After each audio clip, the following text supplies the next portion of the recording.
أعوذ بالله من الشيطان الرجيم. بسم الله الرحمن الرحيم. يا أيها الناس كلوا مما في الأرض حلالا طيبا ولا تتبعوا خطوات الشيطان إنه لكم عدو مبين. إنما يأمركم بالسوء والفحشاء وأن تقولوا على الله ما لا تعلمون. وإذا قيل لهم اتبعوا ما أنزل الله قالوا بل نتبع ما ألفينا عليه آباءنا أولو كان آباؤهم لا يعقلون شيئا ولا يهتدون. سورة البقرہ فقہا نے جس سورہ مبارکہ سے 1,00,000 کم و بیش مسائل اخذ فرمائے ہیں، بندوں کو بندگی کے اصول و آداب سے، غلاموں کو غلامی کے قانون سے آگہی و واقفیت کے لیے ایک سورۃ البقرہ اتنی جامع صورت ہے، ایسی عظیم الشان صورت ہے کہ ایک سورت سے 1,00,000 مسائل نکالے گئے ہیں۔ لہذا یہاں جب یا ایھا الذین آمنوا سے بات شروع ہوں گی، اے ایمان والو، وہاں اللہ رب العزت مسلمانوں سے فرما برداری کے تقاضے بیان فرما رہے ہیں کہ اے مسلمانوں، اگر تم سچے فرما بردار ہو تو یہ لو، یا ایھا الذین آمنوا تمہارے لیے یہ پیغام ہے۔ اور جہاں یا ایھا الناس سے خطاب ہے، وہاں ساری انسانیت عامت الناس، چاہے مسلم ہوں، چاہے یہود و نصارہ ہو، چاہے مشرکین ہوں، سب سے خطاب ہو رہا ہے۔ اور سورۃ البقرہ میں خاص طور سے یا اہل الکتاب، یا اہل الکتاب فرما کر یہود و نصارہ سے بھی اللہ رب العزت نے کلام فرمایا ہے۔ یہ رکوع جس کی تلاوت ابھی شروع کی گئی، اس میں اللہ رب العزت ساری انسانیت سے مخاطب ہے، یا ایھا الناس، اے انسانوں۔ ساری دنیا کے انسانوں کے لیے رب تعالیٰ کا اپنی مرضی والا قانون، اور اللہ رب العزت کے انسانوں پر عظیم ترین احسانات کا اللہ تذکرہ فرما رہے ہیں۔ اور ایسے موقع پر جب اللہ رب العزت انسانیت کو مخاطب فرما کر، انسانیت کو سے مخاطب ہو کر جب کوئی بات کہتے ہیں تو انسانوں پر، عام انسانوں پر اللہ اپنے انعامات کا، اپنے احسانات کا تذکرہ فرما کر آقا و مولا کی طرف متوجہ ہونے کی دعوت دیتے ہیں۔ اللہ فرما رہے، یا ایھا الناس، اے انسانوں، اے لوگو، کلوا مما فی الارض حلالا طیبا، کلو کھاؤ، مما اس میں سے، فی الارض جو زمین میں ہے، جو کچھ زمین میں ہے اسے کھاؤ، لیکن کھانے کے لیے 2 شرطیں رکھی ہے، پہلی حلالا، دوسری طیبا۔ پہلی شرط ہے حلال ہو۔ حلال کا مطلب کیا ہوا؟ حلال کا مطلب یہ ہے کہ اللہ رب العزت نے جس چیز کے کھانے کی اجازت دی وہ کھاؤ، جس چیز کے کھانے سے منع کیا وہ مت کھاؤ۔ تو حلال کے معنی ہے اللہ نے جن چیزوں کے کھانے کی اجازت دی، اور طیباً کے معنی ہے وہ چیز کھاؤ، وہ حلال چیز کھاؤ جس سے کسی کا حق متعلق نہ ہو، ایسی چیز جس سے کسی کا حق جڑا ہوا ہے، اگر وہ کھائیں گے تو وہ طیب نہیں ہوگا۔ یعنی کسی کی ملکیت ہے، اس کی رضامندی کے بغیر کھا رہے ہیں، سود لے کر رشوت کے ذریعے کھا رہے ہیں، جبکہ وہ مال کسی اور کا ہے، ہم ناحق کھا رہے ہیں، تو وہ طیباً میں داخل نہیں ہوگا۔ ایک ہے حلالاً، حلال کھاؤ، وہ جانور جن کا کھانا حلال ہے وہ کھاؤ، وہ جانور جن کا کھانا حلال نہیں ہے وہ مت کھاؤ۔ اس کی پوری ترتیب باضابطہ اللہ رب العزت نے بیان فرمائی۔ ناجائز چیزیں کم ہیں، حرام چیزیں کم ہیں، حلال چیزیں زیادہ ہیں۔ اگر اللہ رب العزت حلال چیزوں کی فہرست بیان فرماتے تو پھر ایک بڑی ضخیم کتاب لکھی جاتی کہ کیا کیا چیزیں حلال ہے۔ اس لیے اللہ رب العزت نے حرام چیزیں قرآن مجید میں احادیث نبویہ میں بیان فرمائی کہ یہ کم ہے، اس کی لسٹ چھوٹی ہے، یہ مت کھاؤ، باقی سب حلال ہے۔ ایک اور اہم ترین بات، اسلام کا اصول یہ ہے کہ ہر چیز اصل میں مباح ہے۔ مباح کا مطلب ہوتا ہے جائز، جس کے استعمال پر کوئی نیکی نہیں، جس کے چھوڑ دینے پر کوئی گناہ نہیں، اسے مباح کہتے ہیں۔ تو دنیا میں اللہ نے جتنی چیزیں بنائی ہیں سب مباح ہے۔ جس شے میں اگر کوئی ایسی چیز داخل ہو جائے جس نے اسے حرام کر دیا تو وہ حرام ہوئی۔ جیسے پینے کی چیز، پینا ایک عمل ہے، فطری عمل، انسان کھاتا بھی ہے پیتا بھی ہے، فطری عمل ہے، لہذا پینے کی چیزیں جائز ہوتی ہے، مباح ہوتی ہے۔ اگر کسی مشروب میں کوئی ایسی چیز داخل ہو گئی جس میں حرام ہونے کی وجہ پیدا ہو گئی تو وہ حرام ہوگا، ورنہ تو پینے کی چیز حلال ہوتی ہے۔ اب کیا چیز ہے جو حرام کرے پینے کی چیز کو؟ ایک ہے اس کے اندر نشہ پیدا ہو جائے۔ اگر کسی مشروب میں نشہ پیدا ہو رہا ہے تو وہ حرام۔ کسی مشروب کا فائدہ کم ہے، نقصان زیادہ ہے تو اس مشروب کا پینا حرام۔ اگر ایسا نہیں ہے تو پھر جائز۔ سارے مشروب جائز، صرف وہ مشروبات ناجائز اور حرام جن مشروبات میں انسانوں کا بھلا کم ہو، ان کا نقصان زیادہ ہو، ان کو تکلیف زیادہ ہو۔ ایسے ہی کھانے پینے کی چیزیں اللہ رب العزت نے حلال اور حرام کے لیے اصول بیان فرمائے۔ حلال اسے کہتے ہیں جس کی اللہ نے اجازت دی، اور طیب اسے کہتے ہیں جو کسی اور کا نہ ہو، جس سے کسی اور کا حق متعلق نہ ہو۔ تو اللہ رب العزت ارشاد فرما رہے ہیں کہ کھاؤ اس میں سے جو اللہ نے زمین میں رکھا ہے، لیکن حلال ہونا چاہیے اور طیب ہونا چاہیے۔ وَلَا تَتَّبِعُوا خُطُوَاتِ الشَّيْطَانِ، لا تتبعوا، پیروی مت کرو، خطوات الشیطان، شیطان کے نقش قدم کی، شیطان کی چالوں کی اتباع مت کرو۔ شیطان جن راہوں پر لے جانا چاہ رہا ہے ان راہوں پر مت جاؤ۔ لا تتبعوا خطوات الشیطان۔ حضرت آدم علیہ السلام کو اللہ رب العزت نے منع فرمایا تھا کہ جنت میں یہ پھل مت کھاؤ۔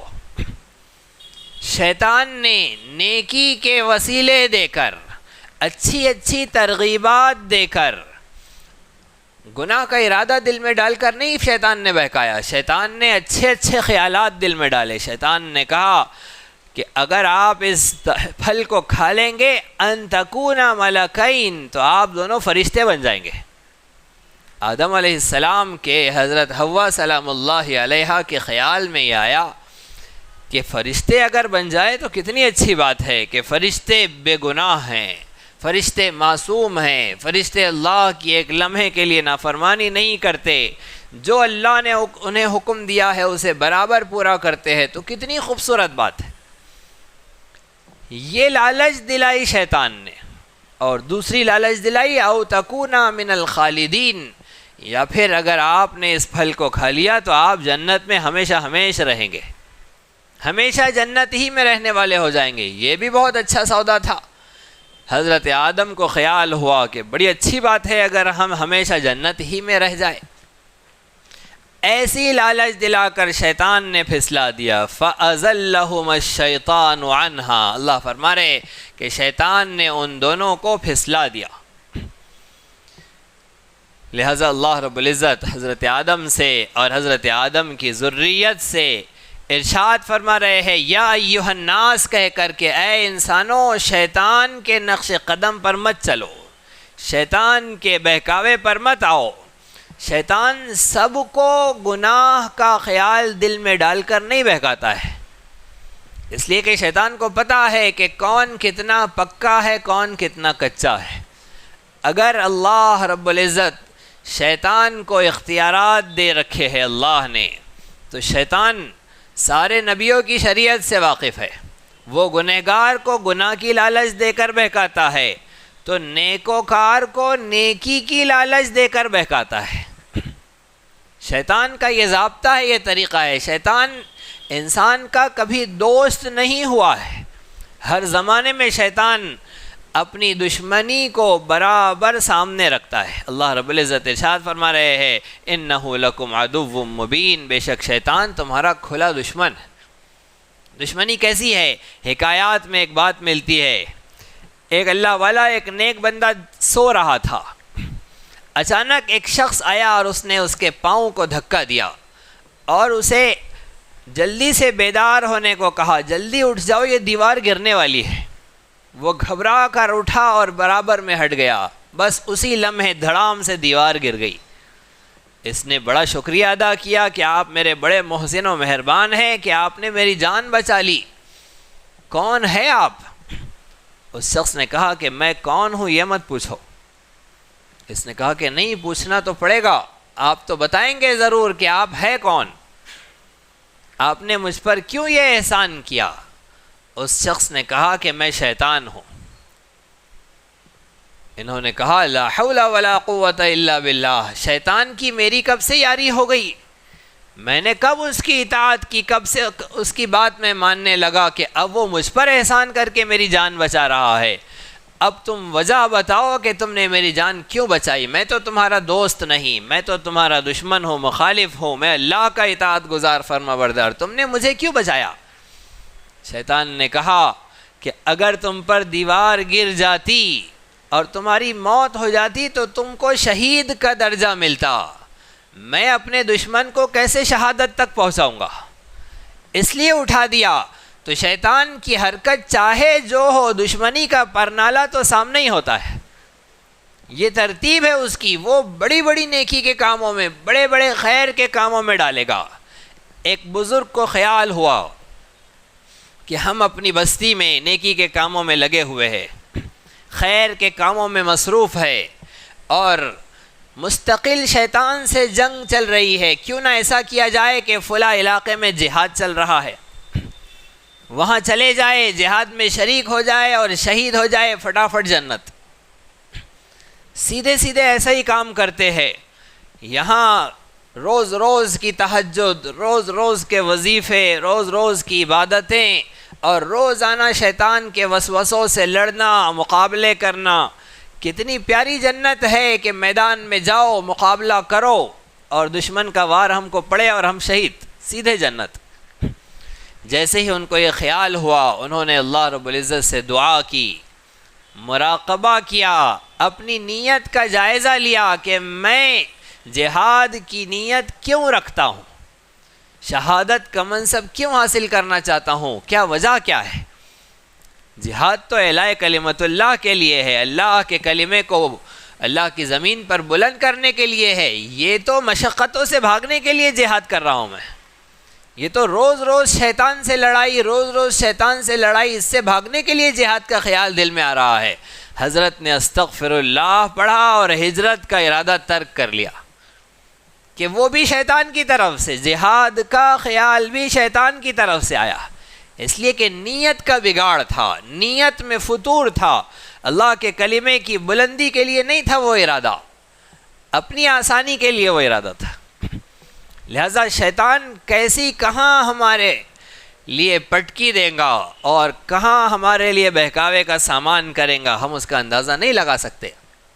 حضرت پیران پیر عبد القادر جیلانی رحمۃ اللہ علیہ، بڑی بزرگ شخصیت، بڑی اللہ والی شخصیت، حضرت عبد القادر جیلانی رحمۃ اللہ علیہ کے فیوض، ان کی برکات، ان کا ایمان، ان کا تقوی، ان کی فقہ، یہ تو تاریخ اسلامی کی انتہائی حسین ترین باب میں شامل ہے۔ حضرت آرام فرما رہے ہیں، اچانک کوئی آیا اور آ کر حضرت سے مخاطب ہوا، عبد القادر، ان کی آنکھ کھل گئی، انہوں نے کہا کہ تم کون ہو؟ بڑا نورانی چہرہ، پورے انوار و برکات کے ساتھ ان کے حجرے میں، ان کے کمرے میں ورود ہوا ہے اس شخصیت کا۔ اس نے کہا کہ میں جبرائیل ہوں، اللہ نے مجھے تمہارے پاس بھیجا، جاؤ اور عبد القادر سے کہو کہ اللہ نے عبد القادر پر نمازیں معاف کر دی۔ اللہ عبد القادر سے اتنا خوش ہوا کہ معافی کا فیصلہ ہو گیا اس کے لیے، نماز آج سے معاف۔ حضرت نے لا حول ولا قوت الا باللہ پڑھا اور کہا ابلیس نکل جا یہاں سے۔ جبرائیل صرف نبیوں کے پاس آتے تھے، جبرائیل صرف نبیوں کے پاس آتے تھے، تو میرے پاس کب سے آ چلا؟ نکل جا یہاں سے، تو ابلیس ہے، تو شیطان ہے۔ جاتے جاتے اس نے کہا کہ عبد القادر تجھے تیرے علم نے بچا لیا، تجھے معلوم تھا نا کہ جبرائیل صرف نبیوں کے پاس آتے ہیں، تجھے جس کو معلوم نہیں ہے میں اس کو بہکا دوں گا، تیرے علم نے تجھے بچا لیا۔ حضرت نے پھر لا حول پڑھا اور کہا کہ جاتے جاتے بھی بہکا رہا ہے، مجھے میرے اللہ نے بچایا ہے۔ پھر علم پر غرور دلا رہا ہے کہ علم بچاتا ہے، علم نہیں بچاتا ہے، اللہ بچاتے ہیں۔ علم تو ذریعہ بنتا ہے، معلومات تو وسیلہ بنتی ہے، اصل تو کرنے والی ذات اللہ کی ہے، اس نے بچایا ہے، جاتے وقت بھی بہکا رہا ہے۔ تو شیطان حسین ترین داؤ کھیلتا ہے نیک لوگوں کے ساتھ، اور گنہگاروں کو گناہوں کی راہوں پر ڈالتا ہے۔ گنہگاروں پر اسے زیادہ محنت کی ضرورت نہیں پڑتی ہے، گنہگار تو ویسے ہی اس کے کام پر لگے ہوئے ہیں، اسی کے چمچے اور چیلے ہیں۔ نیکوکاروں پر شیطان کا ڈاؤ سب سے زیادہ ہوتا ہے، اور اس میں پھر عابد کے مقابلے میں عالم کے پیچھے بڑا شیطان لگتا ہے، اس لیے کہ عابد کو بہکانا زیادہ مشکل نہیں ہے۔ عابد جو عبادت گزار ہوتا ہے اسے بہکانا، اس لیے کہ عبادت گزار وہ ضرور ہے، لیکن جو علم ہوتا ہے، جو شعور ہوتا ہے، جو علم کی آنکھ اور نور اور روشنی ہوتی ہے، وہ اس کے پاس نہیں ہوتی، وہ اسے فضائل کا علم ہوتا ہے، اس کے پاس ترغیبات ہوتی ہے، اسے پتہ ہوتا ہے کہ میں نماز کی عبادت میں لگوں گا تو میرے لیے کیا فضیلت ہے، نماز میں نوافل کا اہتمام کروں گا تو اللہ مجھے کیا عطا فرمائیں گا۔ ایک سبحان اللہ کے بدلے میں اللہ جنت میں ایک درخت لگائے گے، اسے یہ سب پتہ ہے، بس اس فضیلت کے ترغیب اور شوق میں وہ نیکیوں میں لگا ہوا ہے۔ اسے کوئی اور فضیلت کی چیز بتا دی جائے تو آسان ہے، بڑی نیکی کے مقابلے میں چھوٹی نیکی پر لے آنا عابد کو، شیطان کے لیے یہ آسان ہے، لیکن ایک عالم کو بہکانا اور اس پر اپنا ڈاؤ کھیلنا یہ شیطان کے لیے بڑا مشکل ہے، اس لیے بڑا شیطان اس کے پیچھے لگتا ہے۔ اور پھر عالم کا سفر زیادہ لمبا ہوتا ہے، عالم کا مرتبہ اتنا بلند ہوتا ہے، اتنی اوپر سے جب شیطان پٹکی دیتا ہے تو بہت زور سے نیچے گرتا ہے، اس لیے عالم کی گمراہی عابد کی گمراہی کے مقابلے میں زیادہ بڑی ہوتی ہے۔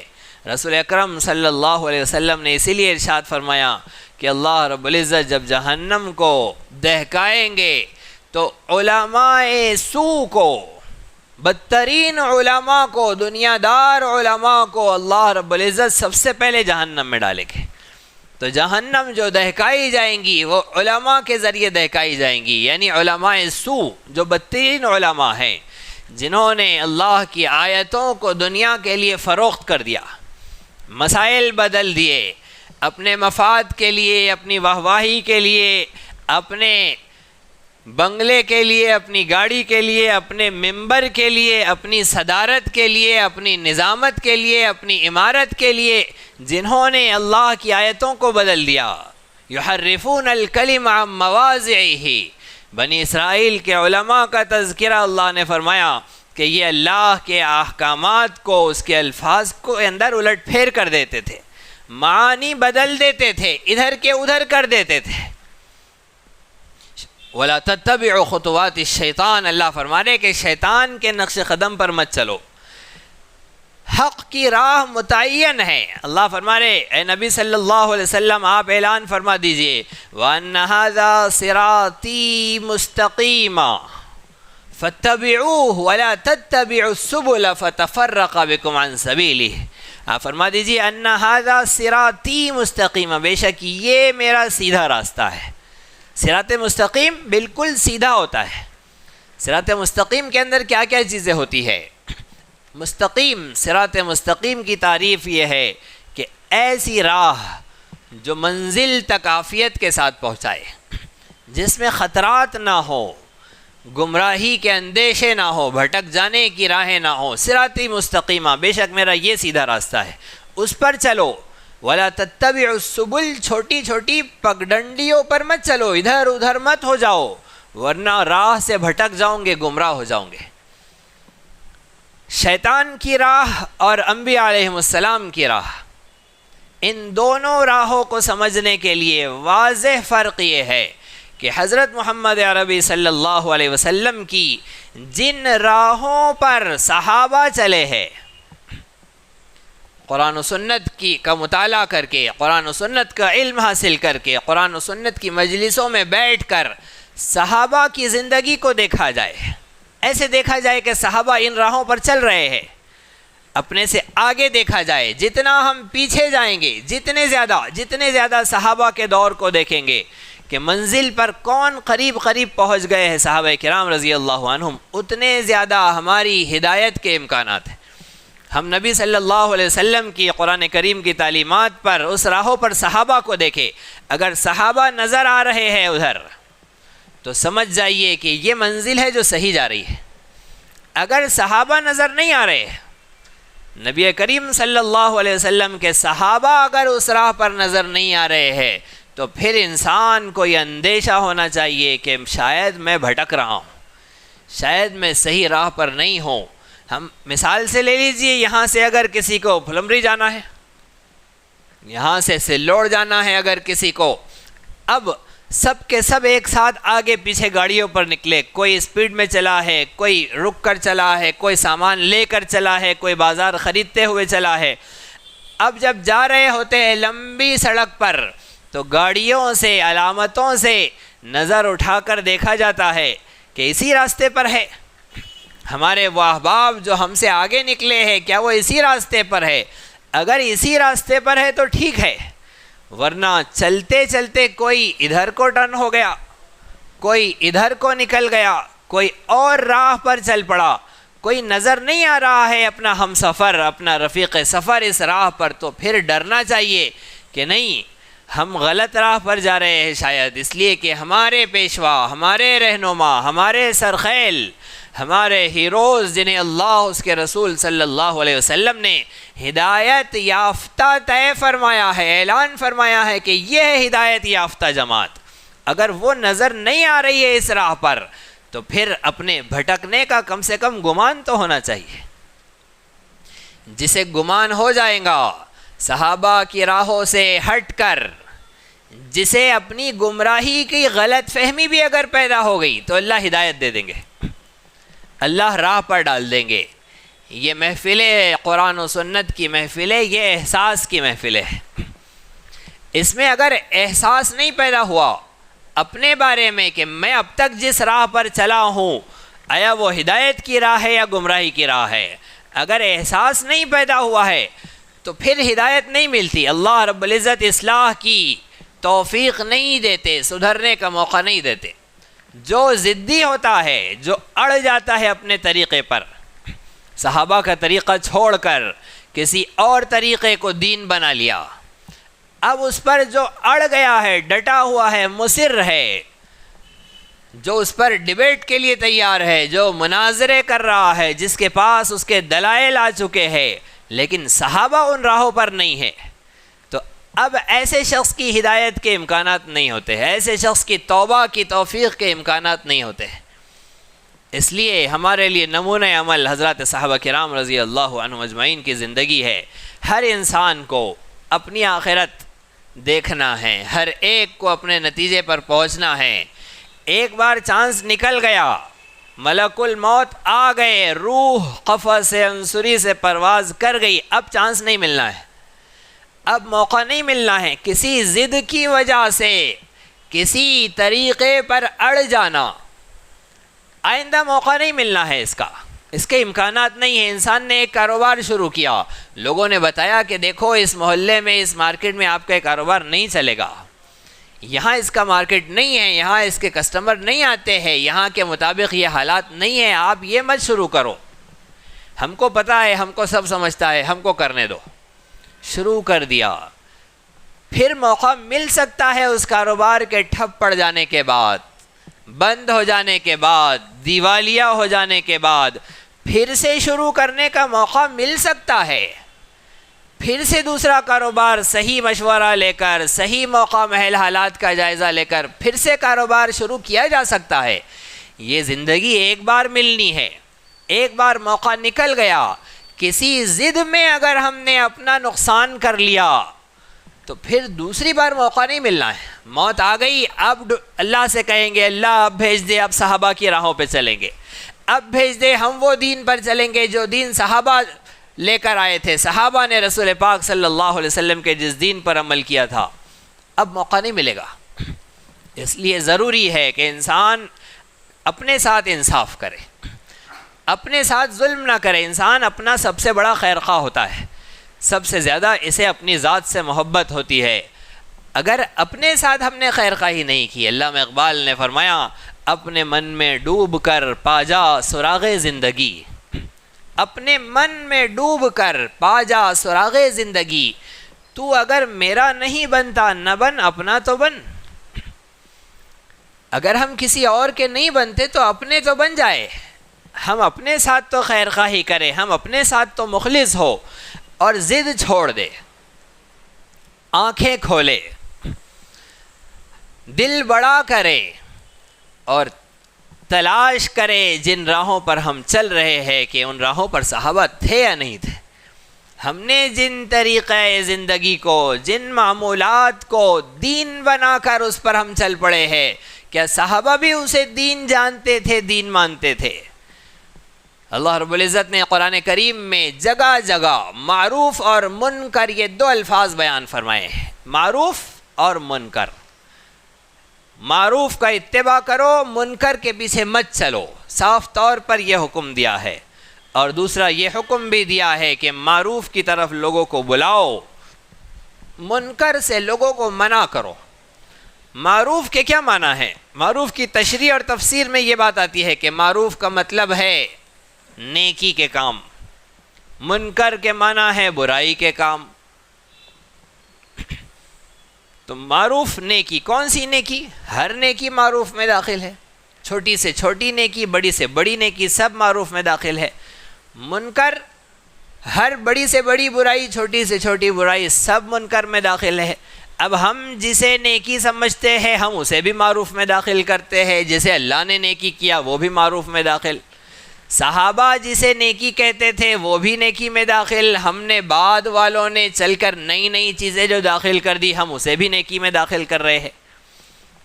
تو طے ہونا چاہیے کوئی معیار ایسا جس سے ہم طے کریں کہ یہ معروف ہے، اس کے علاوہ سب منکر ہے۔ تو اس لیے آئیے معروف کے معنی سمجھیے، معروف کیا ہے؟ جس کے پیچھے چلنا ہے، جس کی طرف لوگوں کو بلانا ہے۔ اور منکر کیا ہے؟ جس سے بچنا ہے، لوگوں کو جس سے بچانا ہے۔ معروف کا معنی ہوتے ہے جانا پہچانا، عرفیت، عرف عام۔ ہم کہتے ہیں نا عرف عام میں یہ بات، یعنی لوگوں کو یہ بات معلوم ہے۔ عرفیت آپ کی پہچان کیا ہے، آپ کی عرفیت کیا ہے؟ تو معروف کے معنی ہوتے ہیں جانی پہچانی چیز۔ عارف کا مطلب ہوتا ہے پہچاننے والا، جاننے والا، معرفت والا، اور معروف جانی پہچانی۔ کس کی جانی پہچانی؟ صحابہ کرام رضی اللہ عنہ اجمعین کو اللہ رب العزت نے معیار حق بنایا، ان کے ایمان کو ایمان کے لیے معیار، ان کے اعمال کو قیامت تک آنے والی انسانیت کے لیے معیار۔ جس چیز کو صحابہ نیکی جانتے تھے، معروف یعنی جانی پہچانی، جس عمل کو صحابہ نیکی جانتے تھے وہ نیکی ہے، اور جس عمل کو صحابہ نیکی نہیں جانتے تھے وہ نیکی نہیں ہے۔ یہ بات طے ہے صاف طور پر کہ رسول اکرم صلی اللہ علیہ وسلم کے صحابہ نے جسے نیکی جانا وہ نیکی، جس سے صحابہ نے نیکی نہیں جانا وہ نیکی نہیں۔ پھر نیکیوں میں درجات ہے۔ صحابہ جسے فرض کہتے تھے قیامت تک وہ فرض، صحابہ جسے واجب کہتے تھے قیامت تک وہ واجب، صحابہ جسے سنت کہتے تھے قیامت تک وہ سنت، صحابہ جسے مستحب کہتے تھے قیامت تک وہ مستحب اور نفل، صحابہ جسے مباح اور محض جائز کہتے تھے قیامت تک وہ مباح اور جائز۔ صحابہ کے فرض کو نفل بنانا، صحابہ کے نفل کو فرض بنا دینا۔ صحابہ جسے نفل کہتے تھے اسے فرض قرار دے دینا، اور صحابہ جسے واجب کہتے تھے اسے نفل بنا دینا، اس کی اسلام میں ہرگز اجازت نہیں۔ معروف کیا ہے؟ جسے صحابہ نیکی سمجھتے تھے اور صحابہ جس نیکی کو جو درجہ دیتے تھے اس درجے پر رکھنا، یہی انصاف ہے، یہی اسلام کا اعتدال ہے۔ اب اس کے لیے علم چاہیے۔ ہمیں کب پتہ چلے کہ صحابہ کس عمل کو فرض کہتے تھے، کس عمل کو واجب کہتے تھے، کس عمل کو سنت کہتے تھے؟ اس کے لیے علم چاہیے۔ تو علم انتہائی لازمی و ضروری شے ہے، انتہائی لازمی و ضروری۔ علم کے بغیر چارہ ہی نہیں ہے، بچنے کا راستہ ہی نہیں ہے۔ جہالت گمراہی ہے، جہالت اندھیرا ہے، ظلمات ہے، تاریکی ہے۔ جب جہالت کے اندر انسان پڑا رہے گا تو کدھر بھی بھاگے گا۔ جاہل انسان کوئی بھی غلطی کرے گا، جاہل انسان غلط راہوں پر جائے گا، جاہل انسان بدعت کو سنت بنا دے گا، جاہل انسان نفل کو فرض بنا دے گا، فرض کو نفل بنا دے گا۔ اس لیے ضروری ہے کہ علم حاصل کیا جائے، اور علم کون سا حاصل کیا جائے؟ علم صحابہ والا حاصل کیا جائے۔ ہم قرآن کریم کو پڑھے تو اس میں جانیں کہ صحابہ اس بارے میں کیا کہتے تھے۔ سنت نبوی حدیث پاک کو جب پڑھے تو ہم اس میں جانے معلوم کریں کہ صحابہ اس بارے میں کیا کہتے تھے۔ صحابہ ہمارے لیے یہ اوتھینٹک ہے، صحابہ ہمارے لیے معیار ہے، صحابہ ہمارے لیے حرف آخر ہے۔ اور صحابہ کرام رضی اللہ عنہ اجمعین کو دیکھ کر تابعین نے اس کی عملی شکلیں جانی، تابعین کو دیکھ کر تابعین نے اس کی عملی شکلیں جانی۔ اس لیے کہ عملی شکل بھی تو ضروری ہے۔ عملی شکل کہاں ملیں گی ہم کو؟ ڈرائنگ تو نہیں تھی وہاں پر صحابہ کرام ڈرائنگ کر کے گئے کہ سجدہ ایسا کرو، رکوع ایسا کرو، قیام ایسا کرو، ایسا بنا کر تو نہیں گئے۔ انہوں نے سکھایا ہے اپنے شاگردوں کو کہ رکوع تو کرنا ہے لیکن کیسا کرنا ہے، شاگردوں کو سکھایا۔ انہوں نے ان کے شاگردوں کو آج تک وہ سلسلہ برابر چلا آ رہا ہے۔ نماز ہمیں صحابہ سکھائیں گے، اس لیے کہ رسول اکرم صلی اللہ علیہ وسلم نے ارشاد فرمایا، سلو کما رأیتمونی اصلی، نماز ویسے پڑھو جیسے تم نے مجھے نماز پڑھتے دیکھا۔ اب ہم نے دیکھا نبی کو نماز پڑھتے، حدیث پاک میں تو ہم کو یہ حوالہ مل گیا، صحیح حدیث میں ہم کو یہ الفاظ مل گئے، سلو کما رأیتمونی اصلی، نماز ویسے پڑھو جیسے تم نے مجھے پڑھتے دیکھا۔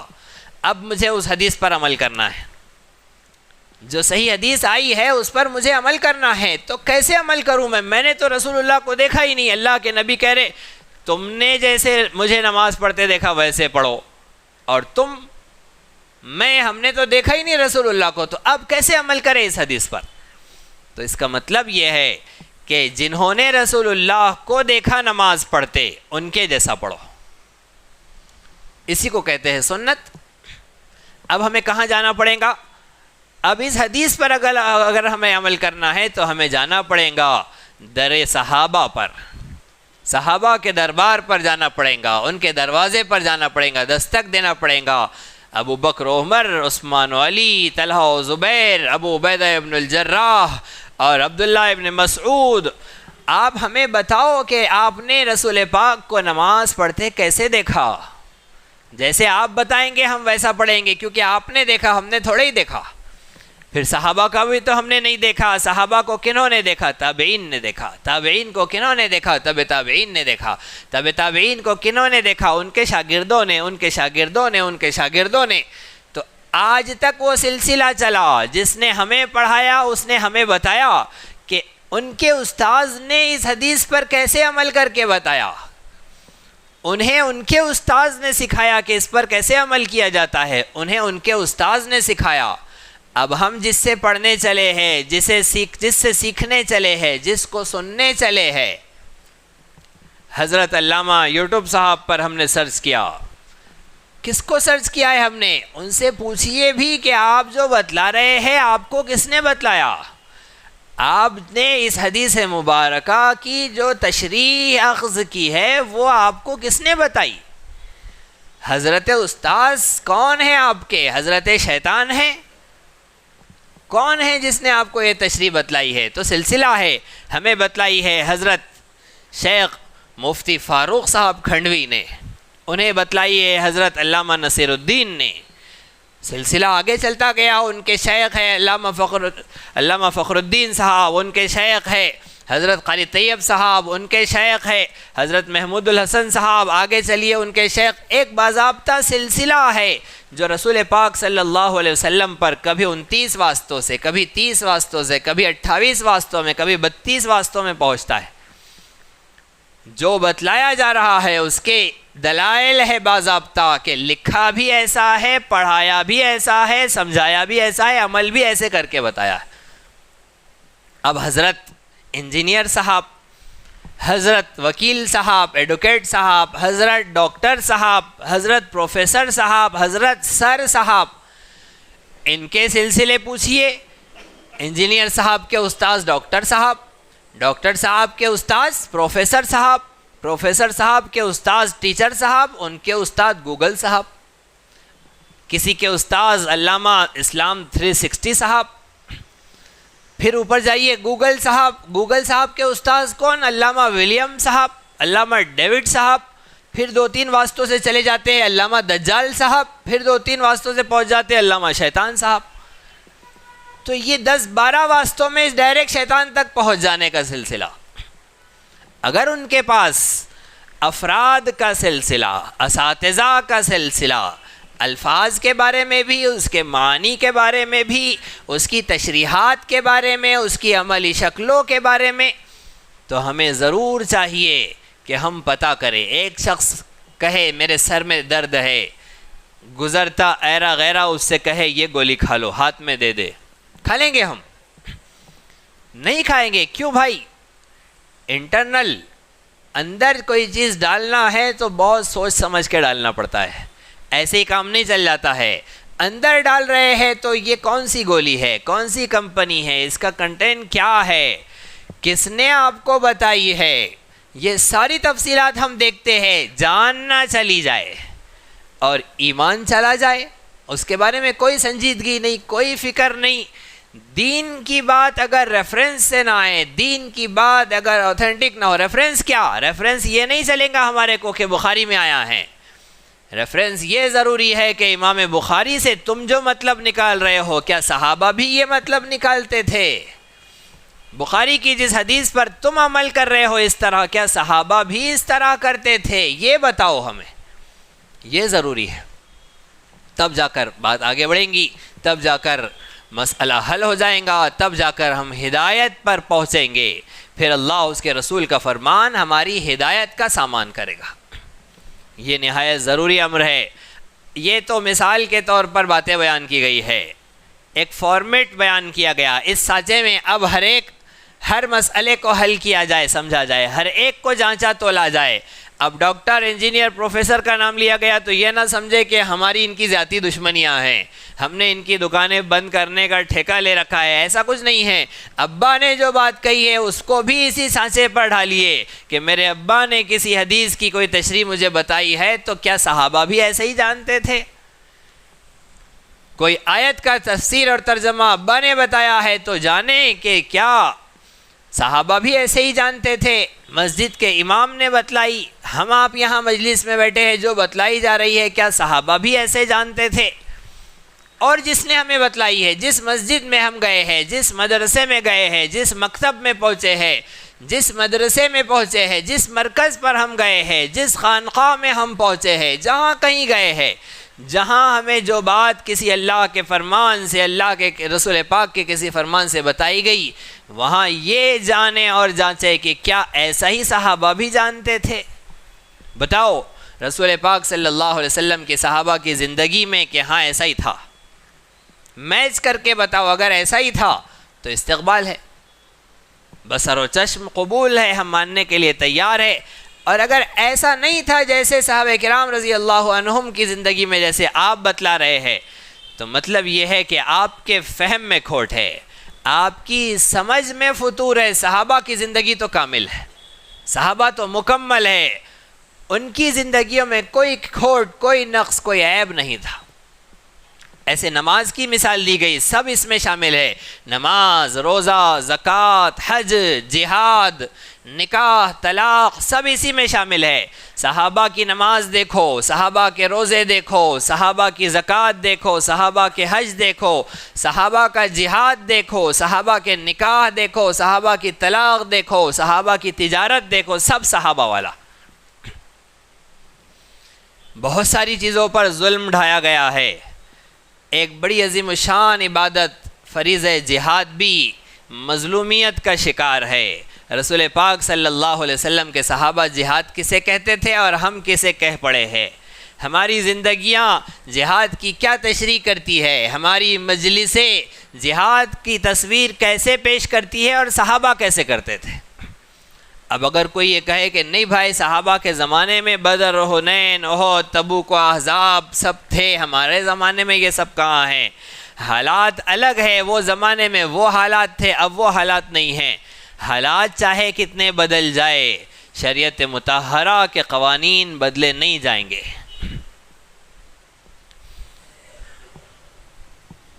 دنیا کہ بنانے والے اپنے قوانین کو بدلیں گے، رسول پاک صلی اللہ علیہ وسلم کا بنایا ہوا قانون نہیں بدلیں گا۔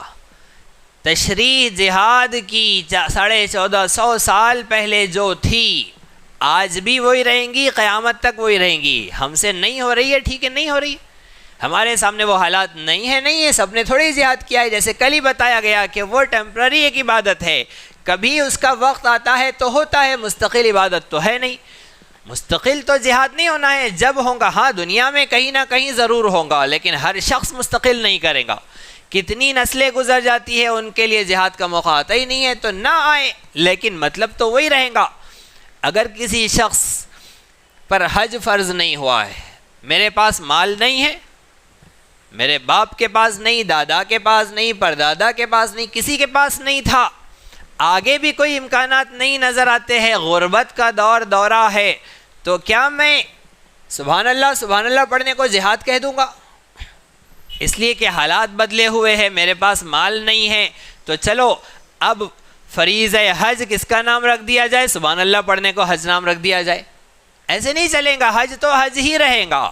مخصوص مہینوں میں، مخصوص ایام میں، مخصوص شکل کے ساتھ، مخصوص مقام کا ارادہ کرنا، یہ حج ہے تو ہے۔ شوال، ذوالقعدہ، ذی الحجہ، اس مہینے، یہ مہینے، ان مہینوں میں ارادہ کرنا، ان کے علاوہ کسی اور مہینے میں حج کے ارادے سے اگر کعبۃ اللہ جائیں گے تو حج نہیں ہوگا، ان مہینوں میں جانا۔ اس کے بعد پھر ان 5 دنوں میں مخصوص شکل میں احرام پہن کر، احرام نہیں پہنیں گے، اپنے کپڑوں میں جائیں گے، سر ڈھکا ہوا ہوگا، کام نہیں چلے گا، احرام چاہیے۔ کہاں جانا پڑے گا پھر حج کے لیے؟ پھر مکہ مکرمہ جانا پڑے گا، عرفات، مزدلفہ، منی، کعبۃ اللہ، وہاں جانا پڑے گا۔ حج کی نیت کر کے اجمیر شریف چلے گئے، اس سے کام نہیں چلے گا۔ حج کی نیت کر کے کربلا چلے گئے، اس سے کام نہیں چلے گا۔ اجمیر کی نیت سے جانا ہے، بزرگوں کے مزارات کی زیارت، قبرستان جایا کرو، حکم ہے، اس نیت سے جا رہے، ٹھیک ہے، اس نیت سے جایا جائے گا۔ حج کی نیت سے ادھر نہیں رخ ہوگا، حج کی نیت سے کہیں اور نہیں جایا جائے گا، حج کی نیت سے مخصوص مقام پر وہیں جانا پڑے گا۔ تو حج تو ویسے ہی ہوگا، میں نہیں کر سکتا تو میں کوئی بھی عمل کو حج بول دوں، اس سے کام نہیں چلے گا، حج تو حج ہی رہے گا۔ ایسے جہاد ہی رہے گا۔ مجھ سے نہیں ہو رہا ہے، ہمارے یہاں نہیں ہو رہا ہے، تو اس کا یہ مطلب نہیں ہے کہ ہم کسی اور کام کو جہاد کہہ دیں گے۔ تو رسول اکرم صلی اللہ علیہ وسلم کا قانون نہیں بدلے گا، بدلے گا زمانہ لاکھ مگر قرآن نہ بدلا جائے گا۔ زمانے لاکھ بدل جائے، حالات لاکھ بدل جائے، قرآن نہیں بدلے گا۔ اللہ کا قانون اور شریعت نہیں بدلیں گی۔ اللہ کے واسطے ظلم نہ کرے، اپنے آپ پر ظلم کرے، اپنے کاروبار پر ظلم کرے، اسے آگ لگا دے، جو کرنا ہے کرے، رسول پاک کی شریعت پر ظلم نہ کرے، اسلامی قوانین پر ظلم نہ کرے، فرائض اسلام پر ظلم نہ کرے۔ وَلَا تَتَّبِعُوا خُطُوَاتِ الشَّيْطَانِ، شیطان یہ کام کرواتا ہے، شیطان یہ تحریفات کے کام کرواتا ہے، مولوی کو ایسا بہکاتا ہے شیطان۔ اب ظاہر بات ہے کسی جاہل نے تو تشریح نہیں نکالی ہے، یہ کسی جاہل نے تو تشریح نہیں نکالی ہے۔ ہاں حج کے بارے میں سن لیجئے، حج کے بارے میں جو بات کہی گئی ہے، ایک اعتراض اس پر یہ آ سکتا ہے۔ ترمذی شریف کی روایت ہے، نبی اکرم صلی اللہ علیہ وسلم کے پاس عورتیں آئی اور آ کر انہوں نے کہا، اللہ کے نبی صلی اللہ علیہ وسلم ہمیں حج کا، ہمیں جہاد پر جانا ہے، ہمیں جہاد پر جانا ہے، لیکن مردوں کے لیے موقع ہے جہاد میں جانے کے، ہم عورتوں کے لیے موقع نہیں ہے۔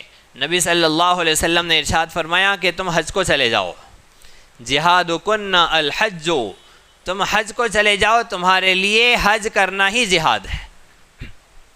تو یہ کہہ دیا ان عورتوں کے لیے، اگر حج کی فضیلت، اگر جہاد کی فضیلت حج میں حاصل ہو جانا عام قاعدہ ہوتا، اگر جہاد کی فضیلت حج کے اندر حاصل ہو جانا عام قاعدہ ہوتا تو یہ حدیث پاک کہنے کے بعد سارے کے سارے صحابہ حج کو ہی جانا چاہیے تھا، پھر چھٹی ہو جانی چاہیے تھی جہاد کی۔ لیکن ان عورتوں کے علاوہ جن کو اللہ کے نبی نے بتلایا تھا یہ قاعدہ، ان کے علاوہ اور کوئی جہاد چھوڑ کر حج کی طرف نہیں گیا۔ جہاد اپنی جگہ، حج اپنی جگہ۔ ہاں عورتیں نہیں جا سکتی، عورتوں کے کام نہیں ہے ادھر، میدان جہاد میں بہت کم ضرورت پڑتی ہے عورتوں کی، جیسے رسول پاک صلی اللہ علیہ وسلم اپنی ازواج مطہرات کو لے جاتے تھے۔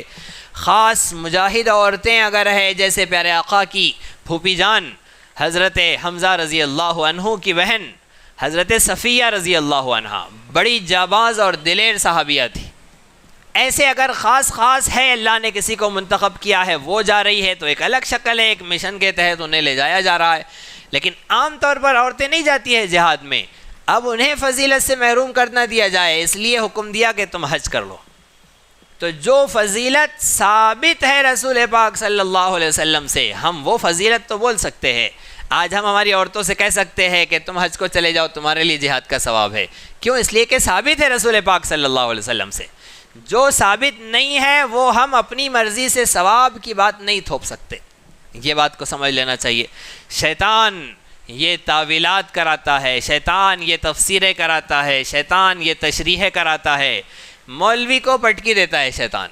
اور پھر مولوی کی پٹکی کتنی زبردست پٹکی ہوتی ہے، مولوی گرا ہے اس کے پیچھے ایک نسل گرتی ہے، ایک امت گرتی ہے۔ کیوں؟ مولوی صاحب نے بولے، فلاں عالم صاحب نے یہ تشریح کرے، فلاں صاحب نے اپنی کتاب میں لکھے، بس اب جتنوں نے ان کی سن کر، ان کی عمل کر کے جتنے راہ سے ہٹے ہیں، جنہوں نے بھی غلط تعویلات اور تشریحات اور مطالب اخذ کیے ہیں، سب کے سب خود بھی گمراہ اور وہ مولوی صاحب بھی گمراہ۔ ایسوں کے بارے میں رسول عربی صلی اللہ علیہ وسلم نے ارشاد فرمایا، ضلوا فاضلوا، یہ خود بھی گمراہ اور دوسروں کو بھی گمراہ کرتے ہیں، گمراہ ہوئے بھی اور انہوں نے گمراہ کیا بھی۔ اللہ رب العزت ہم سب کو ایسی گمراہیوں سے بھی محفوظ فرمائیں اور دوسروں کو گمراہ کرنے سے بھی محفوظ فرمائیں۔ اس لیے بہترین، اچھا اگر کوئی چل پڑا ہے اس راستے پر، اب کسی مولوی صاحب کے پیچھے ہم چل پڑے ہیں، تو کیا ارادہ ہے؟ پھر رزق لینے کا ارادہ ہے کہ ٹھیک ہے بھائی اب تک چل پڑے تھے، اب بھی چل پڑتے ہیں، دیکھیں گے قیامت کے دن کچھ ہوا تو ان کے سر پر ٹوکرا ڈالیں گے اپنی گمراہی کا۔ ایسے نہیں چلے گا، اگلی بار سدھرنے کا موقع بھی نہیں ملے گا، اپنی اصلاح کا موقع نہیں ملے گا، زندگی دوبارہ نہیں ملے گی۔ اس لیے ابھی آنکھ کھول لے اور دیکھ لے کہ حضرت نے جو راستہ بتایا ہے، صحابہ تھے اس راستے پر یا نہیں تھے؟ اگر صحابہ نہیں تھے تو اللہ کے لیے اپنے حال پر رحم کرے، ان سے پیچھا چھڑائے اپنا اور صحابہ والی راہوں پر چلے۔ وَلَا تَتَّبِعُوا خُطُوَاتِ الشَّيْطَانِ، شیطان کی راہوں پر ہرگز نہ چلے۔ إِنَّهُ لَكُمْ عَدُوٌّ مُّبِينٌ، بے شک شیطان تمہارا کھلا دشمن ہے۔ اللہ رب العزت نے فرمایا جب یہ دشمن ہے تو فَاتَّخِذُوهُ عَدُوًّا، اسے دشمن ہی جانو، اسے دشمن ہی بناؤ، اسے دوست مت بناؤ۔ إِنَّهُ لَكُمْ عَدُوٌّ مُّبِينٌ، آگے اللہ فرما رہے انما یأمرکم بالسوء والفحشاء، بے شک وہ تمہیں حکم دیتا ہے سوء کا اور فحشاء کا۔ سوء کسے کہتے ہیں؟ فحشاء کسے کہتے ہیں؟ سوء کہتے ہیں ظاہری برائی، یعنی علل اعلان کھل کر کی جائے وہ برائی سو کہتے ہیں، اور فحشا کہتے ہیں جو پردے میں چھپ کر کی جائے۔ ایک شخص کھل کر شراب پی رہا ہے وہ سو میں مبتلا ہے، ایک چھپ کر پی رہا ہے وہ فحشا میں مبتلا ہے۔ ایک یہ تشریح فرمائی۔ ایک تشریح فرمائی مفسرین نے، سو کہتے ہیں وہ برائی جو زبان سے کی جائے، اور فحشا کہتے ہیں وہ برائی جو عمل سے کی جائے۔ انسان جھوٹ بول رہا ہے، کسی کی غیبت کر رہا ہے، کسی کی دل آزاری کر رہا ہے، کسی کی عزت نفس کو پامال کر رہا ہے، کسی کی پگڑی اچھال رہا ہے، کسی کے رازوں کا افشا کر رہا ہے، ظاہر کر رہا ہے، یہ سب ہے سو میں داخل، زبان سے جو برائی ہوتی ہے۔ اور فحشا کہتے ہیں وہ برائی جو عمل سے ہو، اعضاء سے ہو، یعنی جھوٹ بولنا۔ جھوٹ بولنا تو زبان سے ہو گیا۔ عمل سے جو برائی ہوتی ہے جیسے زنا کرنا، چوری کرنا، ڈاکہ ڈالنا، غصب کرنا، یہ وہ کام ہے جو ہاتھ پاؤں سے ہوتے ہیں، اعضاء سے ہوتے ہیں۔ بد نظری کرنا، عورتوں سے لذت حاصل کرنا، مردوں کا مردوں سے لذت حاصل کرنا، یہ سب فحشا میں داخل ہے۔ وہ گناہ، وہ عمل حرام، وہ برائیاں جو انسان کے اعضاء سے ہوتے ہیں، انہیں کہتے ہیں فحشا۔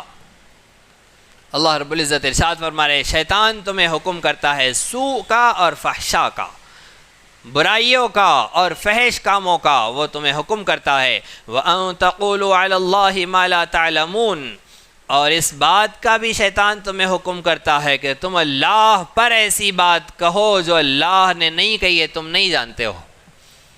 ہم اللہ سے ایسی بات کو جوڑے جو اللہ نے نہیں کہی ہے، ہمیں پتہ نہیں تھا کہ اللہ نے فرمایا ہے یا نہیں فرمایا ہے، ہم کہہ رہے کہ اللہ نے کہا۔ رسول پاک صلی اللہ علیہ وسلم سے کسی بات کو جوڑ رہے ہیں کہ اللہ کے نبی صلی اللہ علیہ وسلم نے یہ بات ارشاد فرمائی، جبکہ ہمیں یہ پتہ ہی نہیں ہے کہ سچ مچ اللہ کے نبی نے کہی ہے یا پھر آپ کی طرف غلط نسبت ہے۔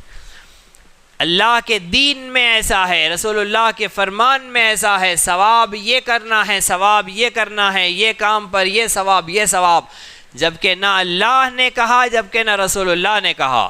اللہ کے رسول صلی اللہ علیہ وسلم ارشاد فرماتے ہیں حدیث قدسی میں، اللہ رب العزت ارشاد فرماتے ہیں کہ من کذب علی متعمدا فلیتبوأ مقعدہ من النار، جو کسی چیز کی نسبت میری طرف کرے، جھوٹی نسبت یعنی اللہ کی طرف ایسی بات جوڑ دے جو اللہ نے نہیں کہی اور کہے کہ اللہ نے کہی، جان بوجھ کر جو ایسا کرے گا، اللہ کے نبی فرما رہے ہیں کہ وہ اپنا ٹھکانہ جہنم میں بنا لے۔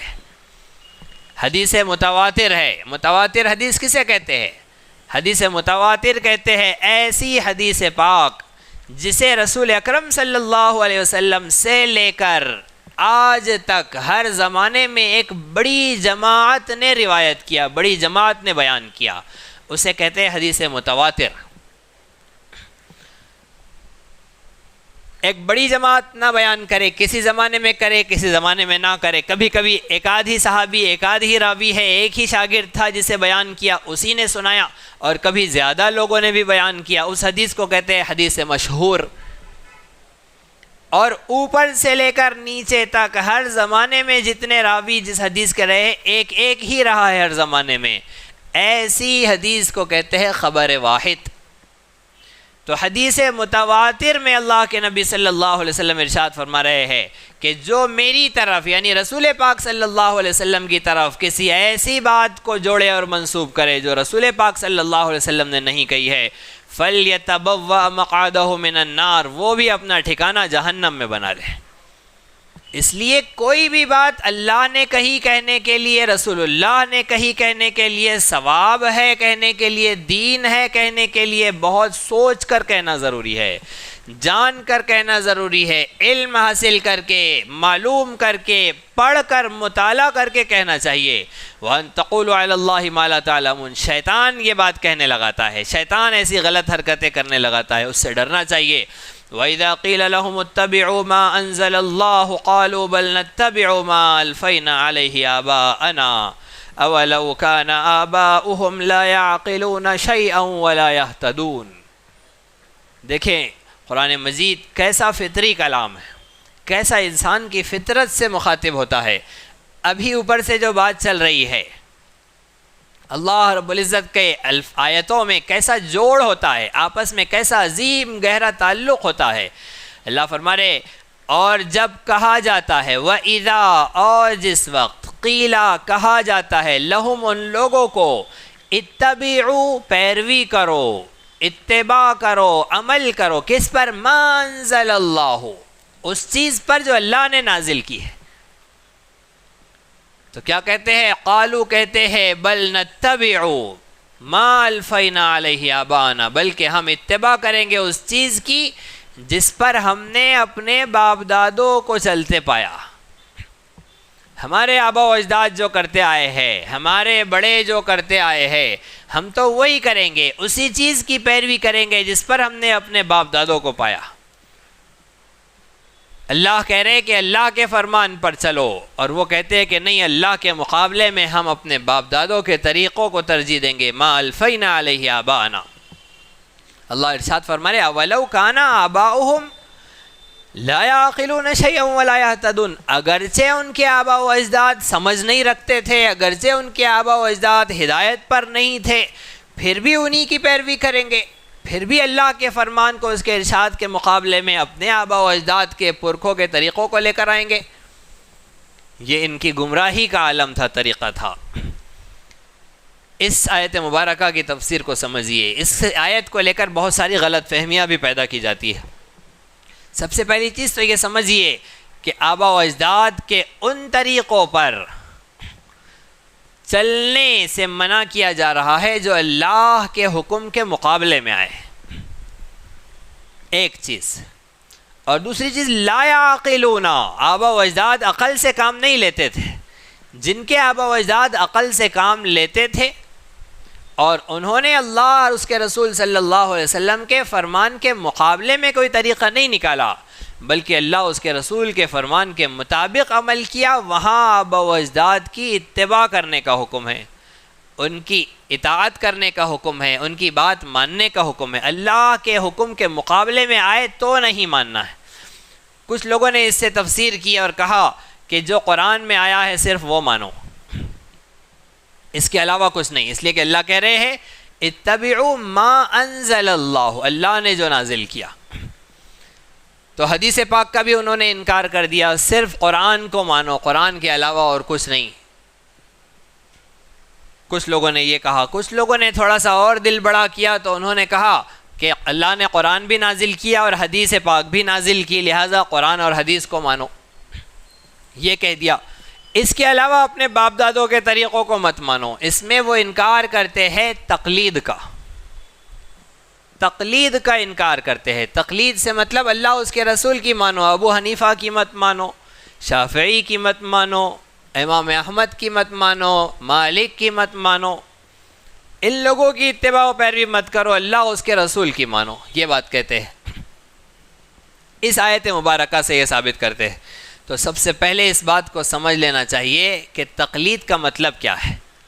بڑی بڑی گاڑی تشریحات آپ نے سنی ہوں گی، پڑھی ہوں گی تقلید کے بارے میں۔ آسان لفظوں میں سمجھیے تقلید کے معنی کیا ہے۔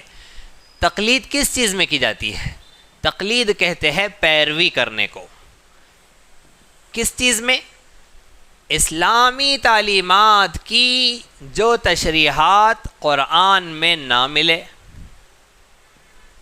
حدیث پاک میں نہ ملے، صحابہ کرام رضی اللہ عنہ اجمعین کی تشریحات میں نہ ملے، دین اسلام کی وہ تفصیلات جو قرآن میں نہ ملے، رسول پاک صلی اللہ علیہ وسلم کی احادیث میں نہ ملے، صحابہ کی تشریحات میں نہ ملے۔ کس کو نہ ملے؟ ہمیں نہ ملے۔ ہم نے پڑھا قرآن میں، ہم کو نہیں ملی، ہم نے پڑھا حدیث میں، ہم کو نہیں ملی، ہم نے پڑھا صحابہ کے آثار میں، ان کی تشریحات میں، اس میں ہم کو نہیں ملی۔ تو اب ہم کس کی پیروی کریں گے؟ جس کو قرآن میں مل گئی، جس کو حدیث پاک میں مل گئی، جس کو صحابہ کی زندگی میں مل گئی، اس کی پیروی کرنا۔ ان کو کیسا ملی؟ ہم کو کیوں نہیں ملی؟ ان کو اس لیے مل گئی کہ بعض طریقے ہوتے ہیں اعمال اور مسائل کے نکالنے کے اسے استنباط کہتے ہیں۔ استنباط یعنی قرآن مجید کے اندر آ گیا، اے ایمان والو انما الخمر والمیسر والانصاب والازلام رجس من عمل الشیطان فاجتنبوہ، اے ایمان والو شراب حرام ہے، گندگی ہے، ناپاکی ہے، اس کے قریب مت جاؤ، فاجتنبوہ اس سے پرہیز کرو، بچو۔ تو شراب ناپاکی ہے، گندگی ہے، اس سے بچو، یہ قرآن میں آ گیا، ٹھیک ہے۔ اب ہم اگر میڈیکل جائے، وہاں سے کھانسی کی دوا لے لے اور کھانسی کی دوا پی رہے ہیں اور پیتے ہی آدھے گھنٹے میں آنکھیں بند ہو رہی ہے اور نیند لگ رہی ہے، جب اٹھ رہے ہیں تو آنکھیں کھل ہی نہیں رہی ہے۔ کھانسی تو اچھی ہو گئی ہے لیکن آنکھوں میں میل جمع ہو گیا ہے، آنکھیں چپک گئی ہے اور غنودگی طاری ہے اور کیفیت یہ ہے کہ اٹھنے کو من کر ہی نہیں رہا ہے۔ اب قرآن مجید میں جائیے اور ڈھونڈیے کہ ایسا ایسا ہو رہا ہے، ہم یہ دوا پی رہے ہیں تو ہمیں غنودگی طاری ہو رہی ہے۔ پھر پتہ چلا کسی سے کہ نوجوان بچے دوائیں میڈیکل سے لے کر پوری کی پوری شیشی پی رہے ہیں اور نشہ کر رہے ہیں۔ کوئی ہے جو پان اور مسالے اور فلا چنا کھا کر اس میں بڑی بڑی مقدار میں کچھ ڈال رہا ہے جس سے آنکھیں بند ہوتی ہے، منہ میں جاتے ہی بالکل ایک ٹخ کر کے جھٹکا لگتا ہے اور سیدھا دماغ پر اس کا اثر ہوتا ہے، اس کا لطف ہی الگ ہے، اس کا مزہ ہی الگ ہے۔ اب یہ سب کا کیا کیا جائے؟ قرآن پاک میں ڈھونڈیے اس کے بارے میں۔ قرآن پاک میں ہماری کمپنی کی کھانسی کی شیشی کی دوا کا نام ہی نہیں ہے، حدیث پاک میں ڈھونڈو اس میں نام ہی نہیں ہے، پھر صحابہ کی تشریحات میں ڈھونڈو اس میں بھی نام ہی نہیں ہے۔ اب اگر کوئی ایک عالم قرآن کی آیت کو سامنے رکھ کر، حدیث پاک کو سامنے رکھ کر ایک اصول نکال کر اس کھانسی کی دوا کو ضرورت کے مطابق پینے کی اجازت دے اور کھانسی ختم ہو جاتے ہی اس بوتل کو زمین پر الٹ دینے کا حکم دے اور ایک ساتھ پی لینے کو حرام قرار دے اور وہ ساری چیزیں جو نشہ پیدا کر رہی ہے ان سب کے پینے کو، ان سب کے استعمال کو حرام قرار دے، جس کا نام نہ قرآن میں ہے، نہ حدیث پاک میں ہے، نہ صحابہ کرام کی زندگیوں میں ہے۔ اب ہم نے اس عالم کی، اس فقیہ کی بات کو مان لیا، اسے کہتے ہیں تقلید۔ اگر آپ کو اس فقیہ کی ضرورت نہیں ہے اور اتنا علم آپ کے حاصل ہے کہ آپ خود قرآن سے اصول نکال سکتے ہیں، احادیث سے نکال سکتے ہیں، صحابہ کی زندگی سے نکال سکتے ہیں، تو سبحان اللہ، پھر تو آپ مجتہد ہوئے، پھر تو آپ عام آدمی نہیں علامہ ہوئے۔ تو عالم سے بڑے علامہ ہوتے ہیں، آپ جب علامہ ہو گئے تو آپ کو عالم کی کیا ضرورت؟ کوئی پریشانی کی بات نہیں، اس فقیہ کے پیچھے چلنے کی، اس کی تشریح کی کوئی ضرورت نہیں۔ ہاں، جو بات قرآن میں واضح آ جائے، حدیث پاک میں واضح مل جائے یا صحابہ کی تشریحات میں مل جائے، اس میں اس امام کے پیچھے جانے کی ضرورت ہی نہیں ہے۔ تو امام کی تقلید جو کی جاتی ہے، کہیں حنفی ہے، کہیں شافعی ہے، کہیں مالکی ہے، کہیں حنبلی ہے، یہ سب جو تقلیدیں ہوتی ہے، سب سے پہلی چیز تو ان کی بات اللہ کے فرمان کے مقابلے میں نہیں مانی جاتی۔ دوسری بات رسول پاک صلی اللہ علیہ وسلم کی حدیث کے مقابلے میں نہیں مانی جاتی۔ تیسری بات صحابہ کرام کے ارشاد و فرمان کے مقابلے میں نہیں مانی جاتی۔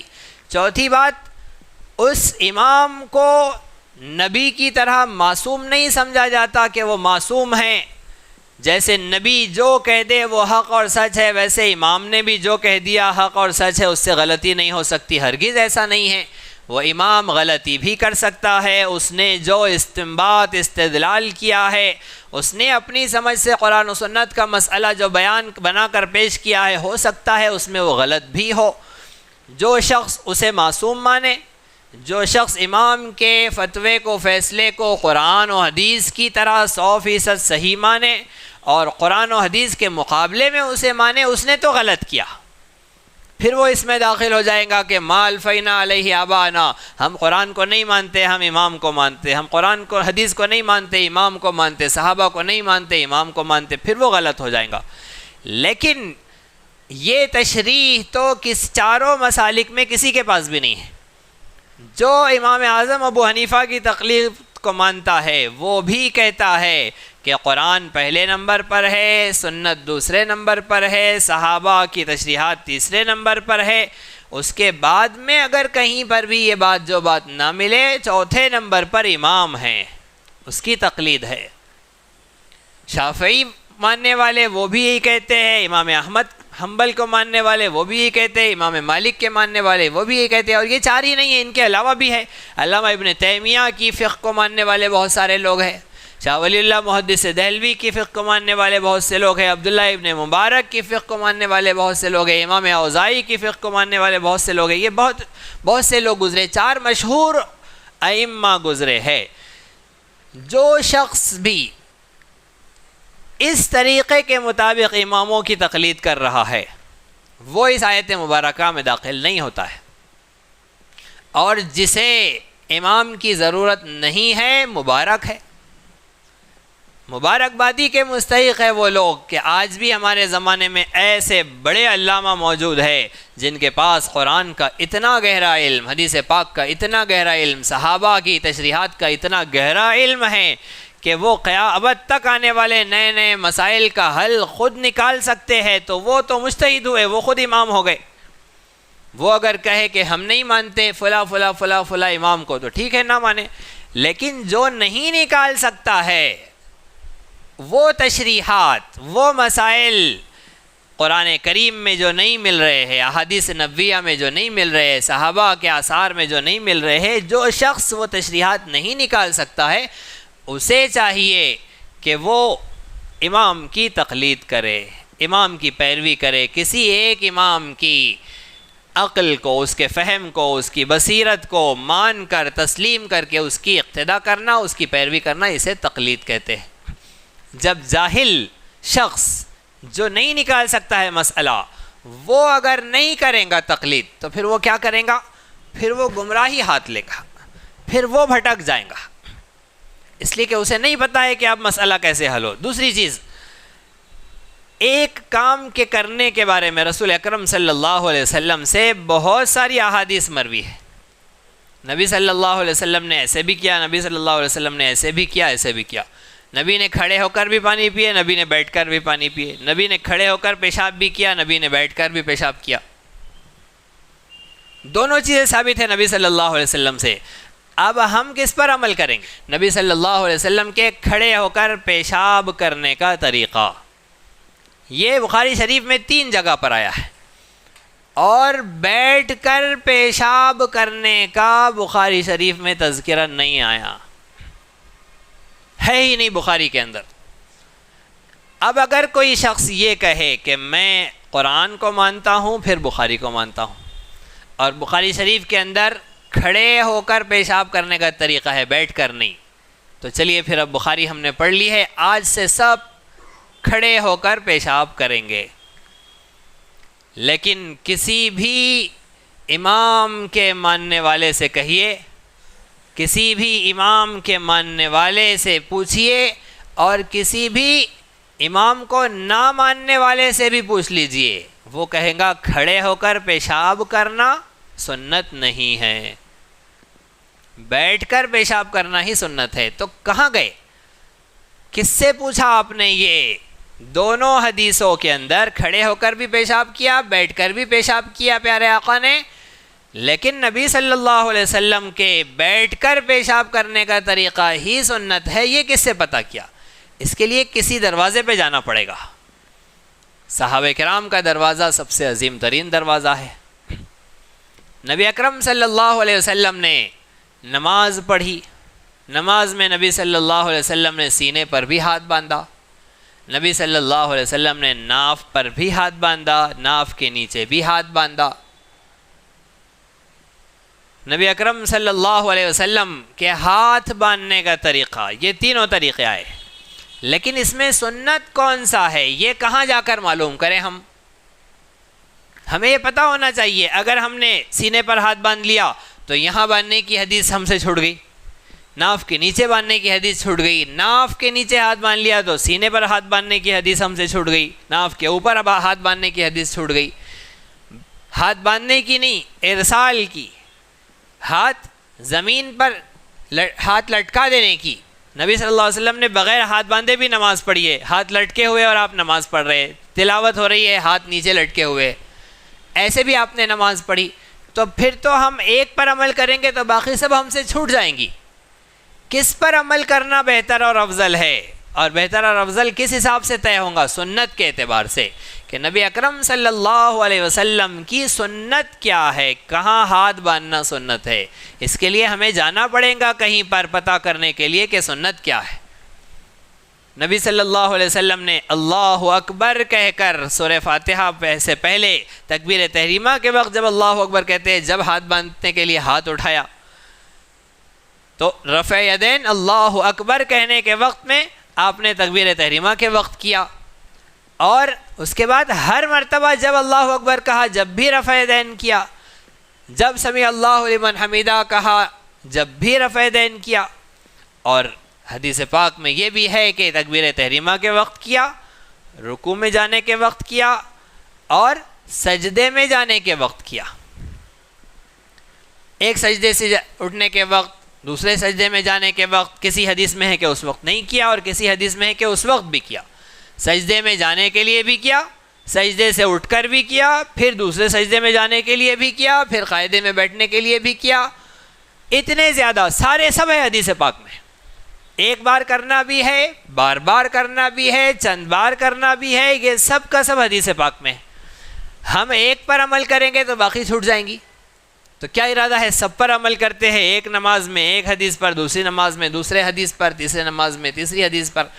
تو جب ہم کو کسی ایک طریقے پر، کسی ایک حدیث پر عمل کرنا ہے تو کس سے پوچھے ہم کہ نبی اکرم صلی اللہ علیہ وسلم کی سنت کیا ہے؟ اس میں سے کہیں جانا پڑے گا ہمیں، اور اس شخص سے پتہ کرنا پڑے گا جس نے پتہ کر لیا ہے، جس نے معلوم کر لیا ہے۔ تو مسلک جو ہوتا ہے وہ یہ ہوتا ہے، جھوٹ بولنا حرام ہے، سود کھانا حرام ہے، رشوت لینا حرام ہے، زنا کرنا حرام ہے۔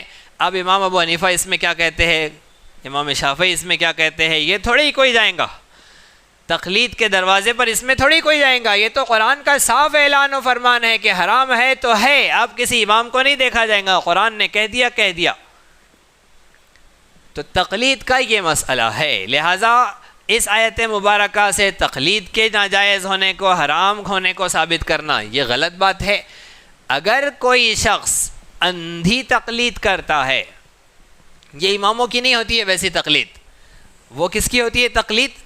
وہ تقلید ہوتی ہے ڈھونگی باباؤں کی، ڈھونگی باباؤں کی تقلید۔ 6 مہینے میں ایک مرتبہ دورہ ہوتا ہے بستی کا، اور وہاں ان کے چیلے چمچے اور ان کے ایجنٹ لوگ بیٹھے ہوئے ہوتے ہیں، جو حضرت کے آنے سے پہلے سارے لوگوں سے ٹائم لے لیتے ہیں اور حضرت کی مجلس میں انہیں بٹھاتے ہیں، پھر حضرت ان کے ساتھ میں وقت گزارتے ہیں، اور اگلے 6 مہینے تک کا ہدیہ طے ہو جاتا ہے کہ یہ 6 مہینے کا اتنا ہدیہ ہے، اس کے بدلے میں حضرت آپ کی نمازیں بھی پڑھ رہے ہیں، رمضان آ گئے حضرت آپ کے روزے بھی رکھ رہے ہیں، حضرت آپ کے بدلے میں سچ بھی بول رہے ہیں، حضرت آپ کے بدلے میں ذکر تلاوت بھی کر رہے ہیں، سب کر رہے ہیں۔ 6 مہینے چھٹی، ہدیہ دے دو نماز معاف، ہدیہ دے دو حج زکوٰۃ روزے معاف، سب معاف۔ تو یہ جو تقلید ہے یہ اللہ کے فرمان کے مقابلے میں ہے، یہ گمراہی والی ہے، اس لیے کہ نماز ہر شخص پر فرض ہے دن رات میں 5 دفعہ۔ امام ابو حنیفہ نہیں کہتے کہ 4 فرض ہے تم پر کم ہے، امام مالک نے کبھی یہ نہیں کہا کہ نہیں 4 فرض نہیں ہے، کم فرض ہے یا پھر چھٹی ہے۔ یہ جو ڈھونگی بابا ہوتے ہیں، جاہل صوفی ہوتے ہیں، جو اپنی دکان چلانے کے لیے لوگوں کی گمراہیوں کا سبب بن رہے ہیں، وہ ہے جو اللہ کے فرمان کے مقابلے میں ہمارے لیے نئے نئے طریقے ایجاد کرتے ہیں، رائج کرتے ہیں۔ ایسے لوگوں کے پیچھے جو چل رہے ہیں وہ گمراہ ہے، وہ بھٹکے ہوئے ہیں، راہ سے ہٹے ہوئے۔ اسی طرح بدعات کا بھی معاملہ ہے، بدعات وہ نئے نئے طریقے، وہ نئے نئے رسمیں جو رسول پاک صلی اللہ علیہ وسلم کے زمانے میں دین نہیں سمجھی جاتی تھی، جسے صحابہ دین اور نیکی نہیں سمجھتے تھے، بعد کے لوگوں نے اسے نیکی سمجھ لیا، اسے دین سمجھ لیا، اسے ثواب کی چیز بنا لیا۔ 1916 میں لکھنؤ میں 27 رجب کو کنڈوں کا سلسلہ شروع ہوا۔ 27 رجب کو کنڈے بنانے کا، کھیر پوری بنانے کا سلسلہ شروع ہوا اور اس کو بڑے ثواب کی چیز بنا دیا، نیکی کا کام بنا دیا۔ کب شروع ہوا یہ؟ ابھی 1916 میں، 1916 یا 1906 میں، ابھی کی بات ہے۔ اور رسول پاک صلی اللہ علیہ وسلم کو تو آ کر ثواب، عذاب، عقاب کیا ہے سب طے ہو کر 1450 سال گزر گئے۔ یہ 100 سال پرانی بات، اور 1450 سال پہلے سب طے ہو گیا، فکس ہو گیا، اسٹیمپ لگ گئے، بند ہو گئی وہ کتاب جس میں طے ہو گیا ہے کہ ثواب کیا ہے، گناہ کیا ہے، عذاب کیا ہے، سب کا سب طے ہو گیا۔ اب یہ بعد میں آ کر ایک ایسی نئی چیز نکالی، فلاں دن، بھئی کسی کو کھلانا ثواب کا کام ہے، ٹھیک ہے، میٹھا کھلانا ٹھیک ہے، وہ بھی ثواب کا کام ہے، اچھی بات ہے، لیکن فلاں تاریخ کو کھلانا، فلاں متعین میٹھا ہی کھلانا، فلاں نیت طے کر کے کھلانا، اس کو کہتے ہیں بدعت۔ جو شخص اسے دین میں داخل کرے گا، پھر ہم کہہ رہے ہیں کہ نہیں ہمارے بڑوں سے چلا آ رہا ہے، ہمارے ابا کے پاس بھی بنتا تھا، دادا کے پاس بھی بنتے تھے، پردادا بھی بناتے تھے، ہماری پھپھوؤں کے پاس بھی 27 رجب کو کنڈے بنتے تھے، لہٰذا ہم بھی کریں گے۔ اللہ کا فرمان آیا سامنے، نہیں ہم اسے نہیں مانتے، رسول اللہ کا فرمان آیا، نہیں ہم اسے نہیں مانتے، صحابہ ایسا نہیں کرتے تھے، نہیں ہم نہیں مانتے، حضرت بی بی فاطمہ کے گھر میں نہیں بنتے تھے کنڈے، ارے اماں جی تم بی بی فاطمہ کو تو مانتی ہو، کم از کم بی بی فاطمہ کا تو خیال کرو، ان کے گھر میں نہیں ہوتا تھا ایسا، ان کو بھی نہیں مانتے۔ اب ایسے لوگوں کے بارے میں یہ آیت ثابت آتی ہے کہ ما وجدنا علیہ آبانا ما الفینا علیہ آبانا، ہم انہی چیزوں کی پیروی کریں گے جس پر ہم نے ہمارے آبا و اجداد کو کرتے پایا، اگرچہ وہ قرآن کے خلاف جائے، اگرچہ وہ حدیث پاک کے خلاف جائے، اگرچہ وہ صحابہ کے خلاف جائے، پھر بھی ہم اس پر چلیں گے، یہ گمراہی ہے۔ لہٰذا اس کے بیلنس کو سمجھنا چاہیے، کچھ وہ ہے جنہوں نے سب کو جائز کر دیا، اور کچھ وہ ہے جنہوں نے تقلید کو بھی حرام کر دیا، ناجائز کر دیا۔ اعتدال کی درمیان کی راہ کو سمجھنا چاہیے، مسئلہ حل ہونا چاہیے۔ قرآن کریم 7 یا 10 طریقوں سے نازل ہوا، 17 7-10 روایتوں میں نازل ہوا۔ ہم کس کی روایت پڑھتے ہیں؟ پورے 7 پڑھتے ہیں ہم، حدیث پاک میں تو پورے 7 ہیں۔ اگر ہمیں کسی امام کو نہیں ماننا ہے تو پھر پورے 7 طریقوں سے پڑھنا چاہیے، لیکن ہم تجوید و قرات کے امام کی تقلید کر کے امام حفص رحمۃ اللہ علیہ کی قرات کو پڑھتے ہیں۔ اس لیے ہم کیا پڑھتے ہیں؟ صراط الذین انعمت علیہم۔ اگر ہم حضرت امام حفص کی تقلید نہیں کرتے تو کیا پڑھتے تھے؟ صراط الذین انعمت علیہم، علیہم کی جگہ پڑھتے تھے علیہم، یا پھر کیا پڑھتے تھے؟ علیہم غیر المغضوب علیہم ولا الضالین، علیہم پڑھتے تھے، اہدنا الصراط المستقیم نہیں پڑھتے تھے، ہم پڑھتے تھے اہدنا الصراط المستقیم۔ اگر امام حفص کی تقلید نہیں کرتے تو اہدنا الصراط المستقیم پڑھتے، لیکن نہیں کرتے ہیں ہم یہ سب، ہم ایک پڑھتے ہیں جو امام حفص رحمۃ اللہ علیہ نے ایک روایت بیان فرمائی ہے۔ قرآن تو آیا 7 طریقوں سے، ہم نے اس میں سے ایک امام کو پکڑا، اس کی تقلید کی، اس کے مطابق پڑھا۔ ہاں، جو ان اماموں سے آگے چلے گئے، یعنی جن کے پاس پورا علم ہے، سارے اماموں کا علم ہے، وہ پڑھتے ہیں نا سب طریقوں سے۔ مدارس میں بڑے بڑے مدارس ہے، دارالعلوم دیوبند ہے، دارالعلوم ندوۃ العلماء ہے، گجرات کے بڑے بڑے مدارس ہے، وہاں فجر کی نماز میں الگ قاری کی تلاوت ہوتی ہے، مغرب میں الگ قاری کے اعتبار سے پڑھا جاتا ہے، عشاء میں الگ روایت ہے، اور جمعہ کی نماز میں الگ قاری کی تلاوت ہو رہی ہے۔ کوئی نیا آدمی آ گیا تو بیچارہ پیچھے سے لقمے دینا شروع کر دے گا، ہم نے اگر یہاں شروع کر دی تو پیچھے سے ہنگامے شروع ہو جائیں گے، سب باہر نکل کے ہنگامہ کر دیں گے، یہاں نہیں پڑھنا آتا ہے، سب غلط سلط پڑھتے ہیں یہاں پر، یہ سب ہے۔ اس لیے ایک امام کی اقتداء میں قرآن مجید پڑھا جاتا ہے، اس کی قرات میں پڑھا جاتا ہے، جن کو پتہ ہے وہ سب کرتے ہیں۔ تو یہ چیز کا خیال کرنا، یہ چیز کا اہتمام کرنا، یہ غلط نہیں ہے۔ اگر کسی نے ایک امام کو پکڑ لیا تو غلط کہاں ہوا؟ اس میں ایک کی تقلید کی ہے، یہ غلط نہیں ہوا۔ لہٰذا اللہ رب العزت ارشاد فرما رہے کہ اگر تمہارے آبا و اجداد عقل سے کام نہیں لیتے تھے، اگرچہ وہ ہدایت پر سیدھی راہ پر نہیں تھے، پھر بھی تم انہی کی پیروی کرو گے۔ وَمَثَلُ الَّذِينَ كَفَرُوا كَمَثَلِ الَّذِي يَنْعِقُ بِمَا لَا يَسْمَعُ إِلَّا دُعَاءً وَنِدَاءً۔ اللہ ارشاد فرما رہے کافر کی مثال کیسی ہے؟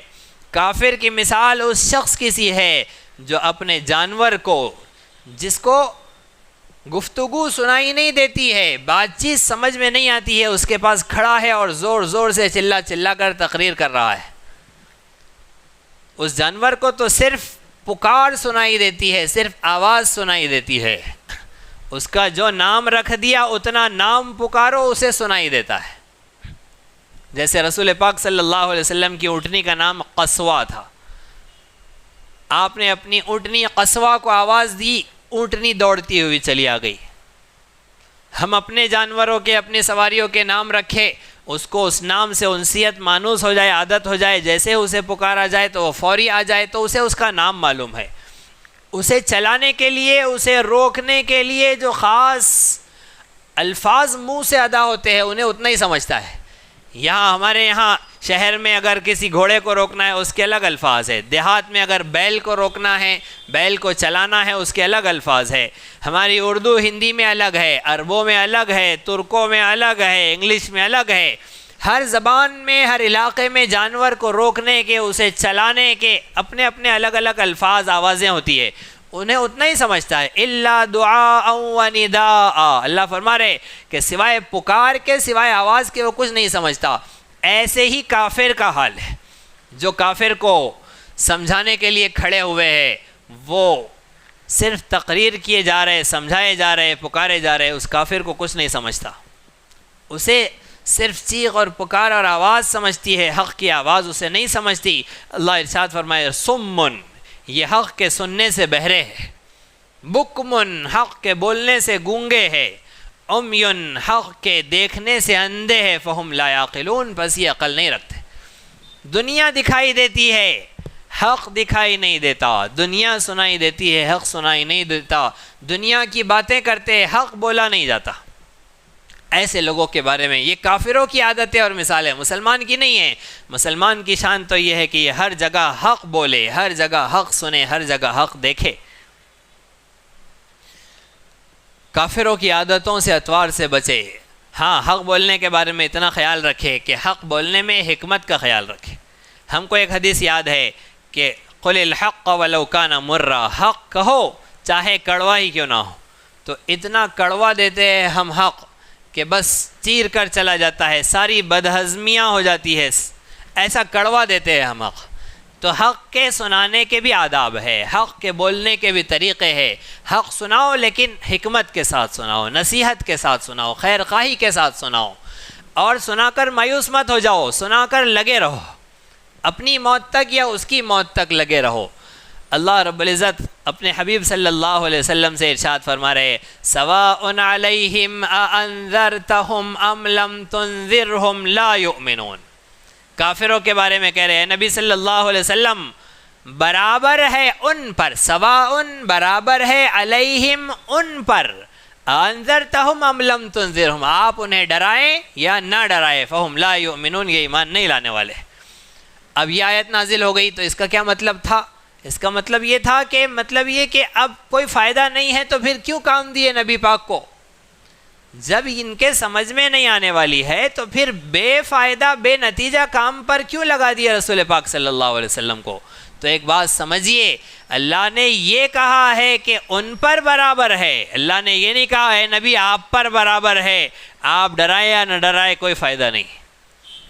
ان پر برابر ہے کہ ڈرائے یا نہ ڈرائے کوئی فائدہ نہیں، یعنی ان کو کوئی فائدہ نہیں ہوگا، آپ کو تو ہوگا فائدہ۔ نبی پاک صلی اللہ علیہ وسلم جتنا سمجھائیں گے آپ کو فائدہ ہوگا، آپ کی نیکی میں اضافہ ہوگا، اللہ سے آپ کا تقرب بڑھے گا، آپ کی نزدیکی بڑھیں گی۔ تو ہم آپ بھی اگر کسی کو سمجھا رہے ہیں تو سمجھاتے رہے، کوئی مانے یا نہ مانے، اس پر اگر اثر نہیں ہو رہا ہے تو کیوں پریشان ہو رہے؟ ہم پر تو اثر ہو رہا ہے، ہماری نیکی میں اضافہ ہو رہا ہے، ہماری وظیفہ ادا ہو رہا ہے، اللہ رب العزت سے ہمارا قرب بڑھ رہا ہے، تو بددل ہونے کی ضرورت نہیں، مایوس ہونے کی ضرورت نہیں، کام کرنے کی ضرورت ہے، آگے بڑھتے رہنے کی ضرورت ہے۔ یا ایھا الذین آمنوا، اے ایمان والو، کلو کھاؤ، اوپر کیا حکم تھا؟ یا ایھا الناس، اے انسانوں کھاؤ، یہاں ہے یا ایھا الذین آمنوا، اے ایمان والو، کلو من طیبات، کھاؤ پاکیزہ چیزوں میں سے، ما رزقناکم، جو ہم نے تمہیں عطا کیا ہے، ہماری عطا کی ہوئی پاکیزہ چیزوں میں سے کھاؤ، واشکروا للہ، اور اللہ کا شکر ادا کرو، ان کنتم ایاہ تعبدون، اگر تم اسی کے غلام ہو، اگر تم اسی کے بندے ہو تو اسی کی مانو، جو اس نے پاک کیا ہے، عطا کیا ہے، اسے کھاؤ۔ انما حرم علیکم المیتہ، بے شک اللہ نے حرام کیا ہے تم پر مردار کو۔ مردار جانور حرام ہے۔ مردار کسے کہتے ہیں؟ میتہ کسے کہتے ہیں؟ جسے ذبح کرنے کا موقع نہیں ملا۔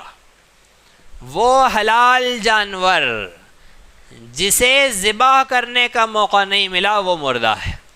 جو حرام جانور ہے وہ تو حرام ہی ہے، چاہے کتنا ہی ذبح کرے، لیکن وہ حلال جانور جسے ذبح کرنے کا موقع نہیں ملا، طبعی موت مر گیا، اب اسے نہیں کھا سکتے، وہ حرام ہے۔ رسول اکرم صلی اللہ علیہ وسلم کے زمانے میں صحابہ کرام ایک بکری کو گھسیٹ کر لے جا رہے ہیں، نبی صلی اللہ علیہ وسلم نے ان سے کہا کہ تم اس کی کھال کیوں نہیں نکال لیتے، اس کی کھال کیوں نہیں نکال لیتے؟ صحابہ نے کہا اللہ کے نبی وہ مردہ ہے۔ آپ نے فرمایا وہ تو نظر آ رہا ہے، لیکن مردار بھی ہے تو اس کی کھال نکال کر، اسے دباغت دے کر، اس کا رنگ بدل کر تمہیں اس کا استعمال کرنے کی اجازت ہے۔ تو جو مردار جانور ہے اس کا گوشت حرام ہے، اس کی کھال نکال کر، اس کی صفائی کر کے، دباغت دے کر، اس کو رنگنے کے بعد اس کا استعمال جائز ہے، گوشت کھانا اس کا حرام ہے۔ کلو کی بات ہو رہی ہے، ادھر کیا بات ہو رہی ہے؟ ایمان والو کھاؤ پاکیزہ چیزیں، تو کیا مت کھاؤ؟ میتہ، حلال جانور، لیکن اگر مردار ہے تو وہ مت کھاؤ۔ والدم، خون حرام ہے۔ خون کون سا؟ یہاں پر خون کی تشریح نہیں کی، ایک جگہ فرمائی تشریح، دمم مسفوحا، بہتا ہوا خون حرام ہے۔ گوشت بھی تو خون ہی سے بنتا ہے لیکن وہ جما دیا گیا ہے، کلیجی بھی خون سے بنی ہے لیکن وہ اندر جمی ہوئی ہے۔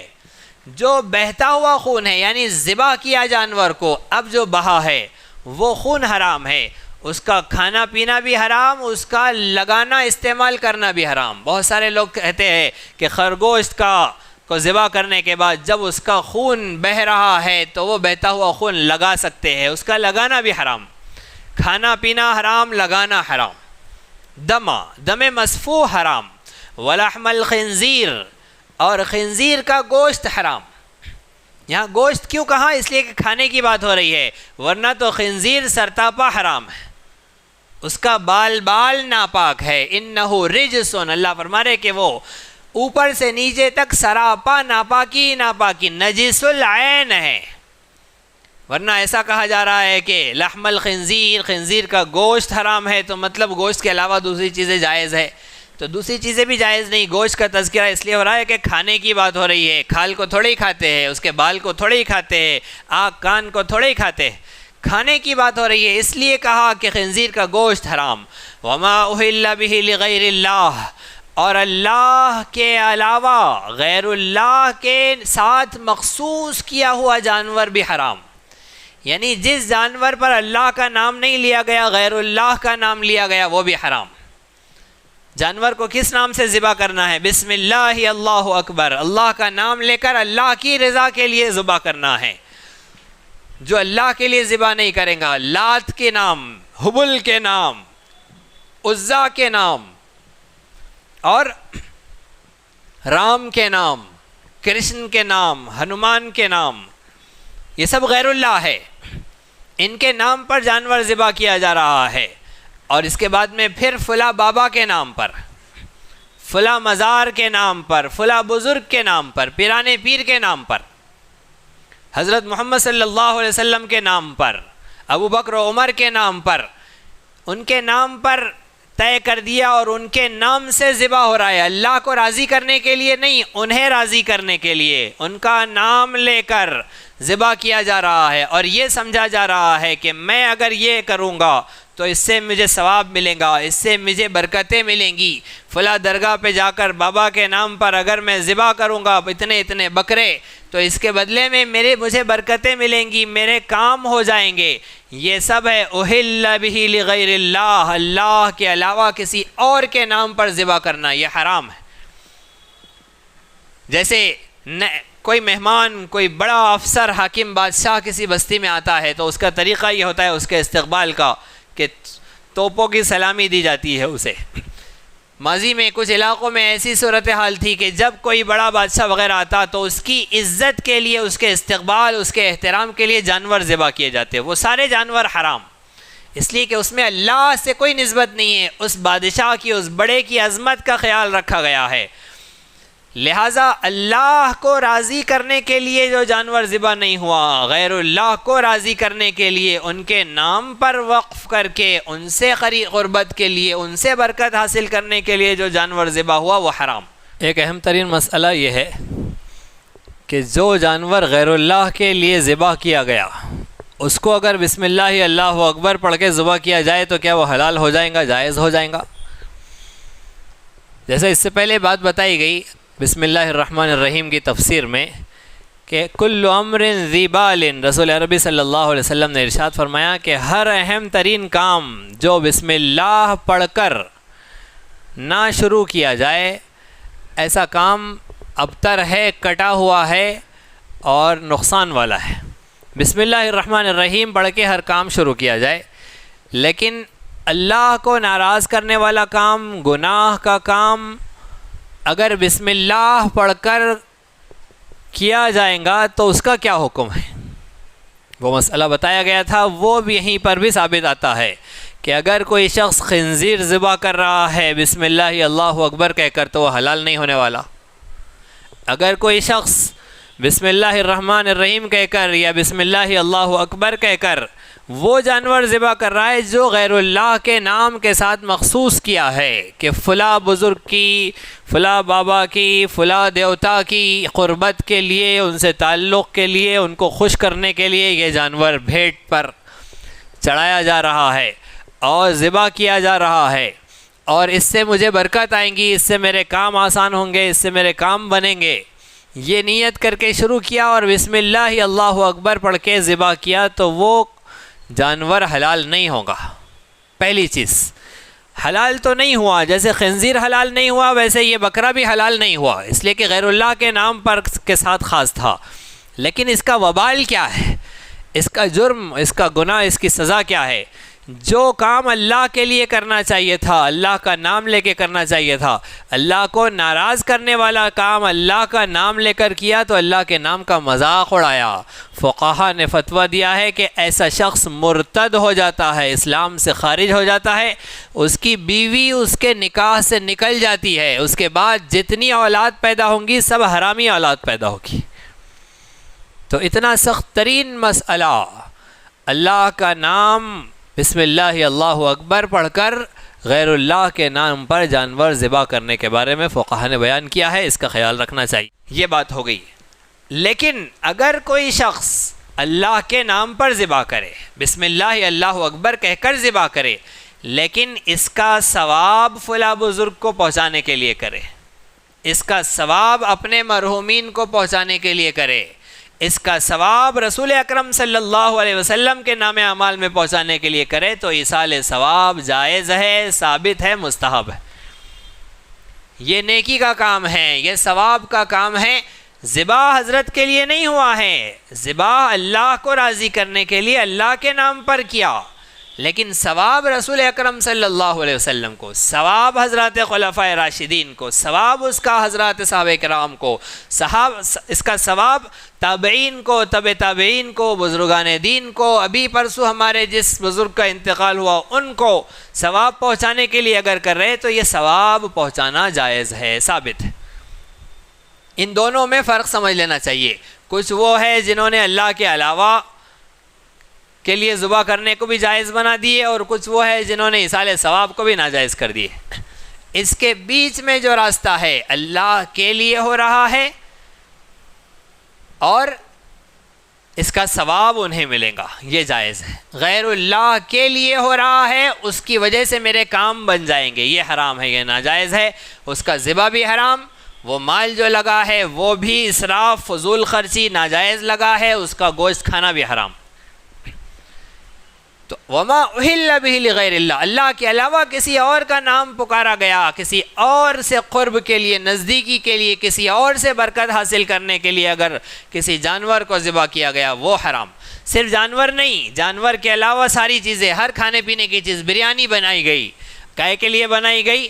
فلاں بزرگ کے نام پر، اللہ کے نام پر، انہیں ثواب پہنچانے کے لیے نہیں، ان کے نام پر بنائی گئی، اور یہ لوگوں کو اگر کھلائیں گے ان کے نام پر تو پھر ہمارے لیے برکتیں آ جائیں گی، بیماریاں دور ہو جائیں گی، مصیبتوں پریشانیوں سے حل مل جائیں گا۔ یہ اگر کیا جائے گا تو حرام۔ مٹھائی کھائی جا رہی ہے، لائی جا رہی ہے ان کے نام پر، ان سے نزدیکی قربت کے نام پر، ان سے برکت لینے کے لیے حرام۔ ہاں، اللہ کے لیے کرنا، ثواب دوسروں کو پہنچانے کے لیے کرنا، یہ جائز ہے، یہ سالے ثواب میں داخل ہے۔ تو اس نزاکت کو، اس باریکی کو سمجھے، مسئلہ حل ہو جائے گا انشاءاللہ۔ تو حرام سے بچیں۔ بہت ساری مزارات ہے ہمارے یہاں بھی جہاں پر لے جائے جاتے ہیں بکرے اور اللہ کے لیے نہیں ذبح کیے جاتے، ان کے لیے ذبح کیے جاتے ہیں، لہٰذا ایسی حرکتوں سے اللہ رب العزت ہم سب کو محفوظ رکھیں۔ قرآن مجید نے کہا کہ یہ چیزیں حرام ہے۔ اب آخر میں استثناء سنیے، فمن اضطر، بس جو شخص مجبور ہو جائے، مجبور مطلب یہ کہ اس کے پاس کھانے کے لیے اس کے علاوہ کچھ نہیں ہے، اگر اس نے نہیں کھایا تو وہ مر جائے گا، مردار ہی ہے پاس میں، اس کے علاوہ کھانے کے لیے کچھ نہیں ہے، نہیں کھایا تو مر جائے گا۔ اب اس کے لیے جائز ہے کہ وہ مردار گوشت کھا سکتا ہے۔ خنزیر کے علاوہ اور کوئی گوشت نہیں ہے، نہیں کھایا تو مر جائیں گا، اور کوئی راستہ ہی نہیں ہے، امکان ہی نہیں حاصل کرنے کا، اب اس کے لیے خنزیر کا گوشت کھانا جائز ہو جائے گا۔ حلق سے قطرہ نہیں اترا تو اتنا سوکھ گیا ہے کہ بس موت پاس ہے، اگر اور پینے کے لیے صرف شراب پاس میں ہے، اگر حلق سے قطرہ نہیں اترا تو مر جائے گا، شراب پی لینا اس کے لیے جائز ہو جائے گا۔ فمن اضطر، لیکن کب؟ شرط ہے غیر باغ ولا عاد، لذت حاصل کرنے کے لیے نہ کھائے۔ خنزیر کا گوشت کھا رہے کہ اچھا اس کا یہ ٹیسٹ ہوتا ہے، اس کے لیے نہیں۔ مردار کا گوشت کھا رہے لذت حاصل کرنے کے لیے نہیں، شراب پی رہے لذت حاصل کرنے کے لیے نہیں، لذت حاصل کرنے کے لیے نہ ہو، ولا عادن، اور حد سے زیادہ نہ ہو، یعنی پیٹ بھرنے تک کھانے کا نہیں۔ اب حرام کا لقمہ مل گیا ہے تو پیٹ بھرے تک کھا رہے نہیں، جان بچنے تک کھا سکتے ہیں، بس اتنا کہ جان بچ جائے۔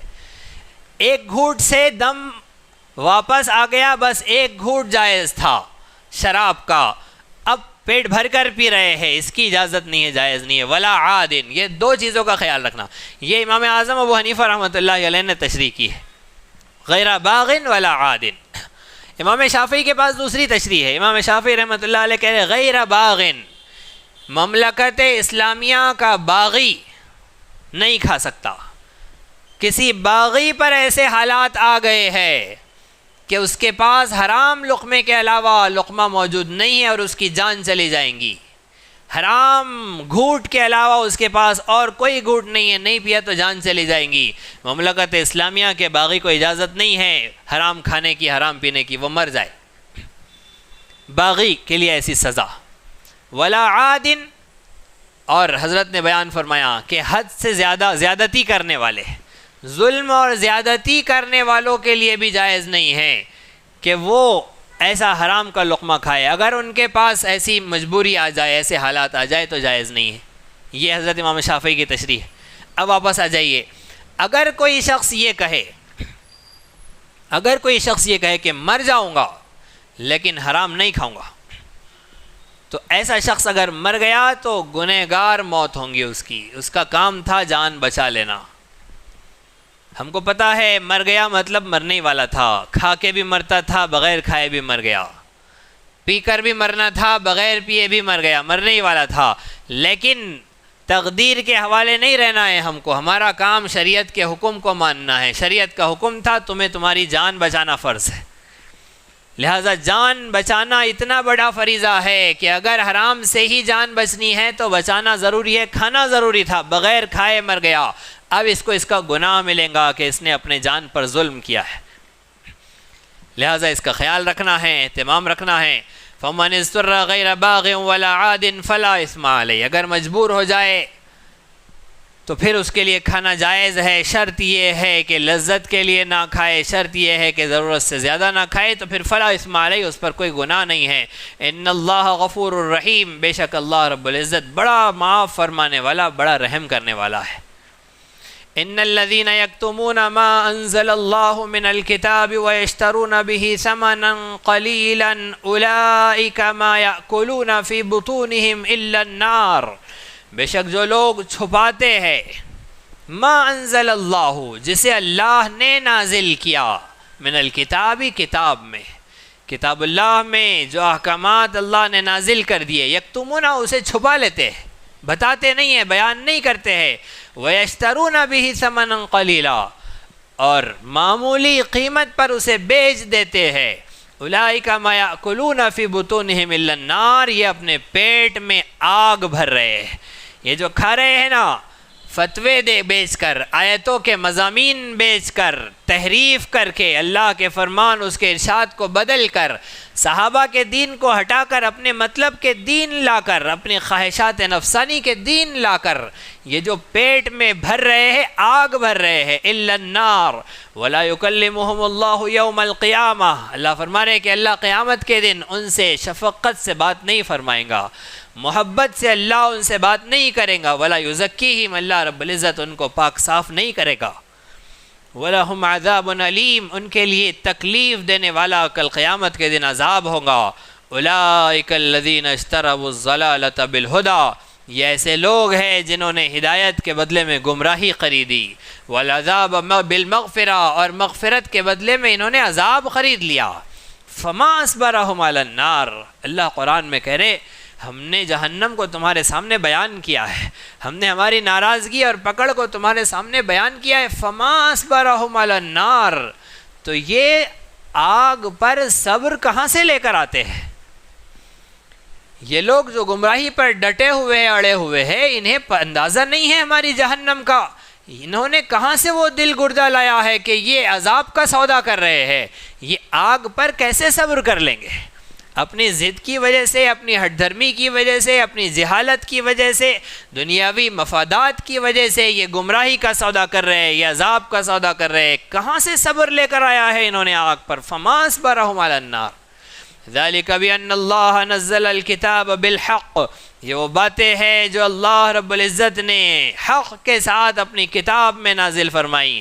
وَإِنَّ الَّذِينَ اخْتَلَفُوا فِي الْكِتَابِ لَفِي شِقَاقٍ بَعِيدٍ، اور بے شک جو لوگ کتاب میں اختلاف کرتے ہیں، اللہ کا فرمان آنے کے بعد، رسول اللہ کے ارشادات آنے کے بعد، دین کی مکمل تشریح و تفسیر آ جانے کے بعد، پھر جو اختلافات میں پڑے ہوئے ہیں، اللہ رب العزت ارشاد فرما رہے ہیں کہ لفی شقاق بعید، یہ بڑی گمراہی میں مبتلا ہے، یہ دور کی گمراہی میں مبتلا ہے، ایسی دور کی گمراہی میں یہ جا پڑے ہیں کہ موت سے پہلے اگر آ جائے واپس تو خیر ہے، ورنہ اللہ رب العزت کے یہاں یہ بڑی سزا پائیں گے۔ اللہ رب العزت ہم سب کو صحیح سمجھ عطا فرمائے، صحیح فہم عطا فرمائے، اللہ اس کے رسول کے فرمان کی اطاعت و اتباع کی توفیق عطا فرمائے، اس کی تشریحات اور تفصیلات کے لیے سنتوں کا، صحابہ کرام کی زندگیوں کا مطالعہ کرنے کی، اس کی طرف رجوع ہونے کی توفیق عطا فرمائے۔ اسی طرح دینی، علمی، اصلاحی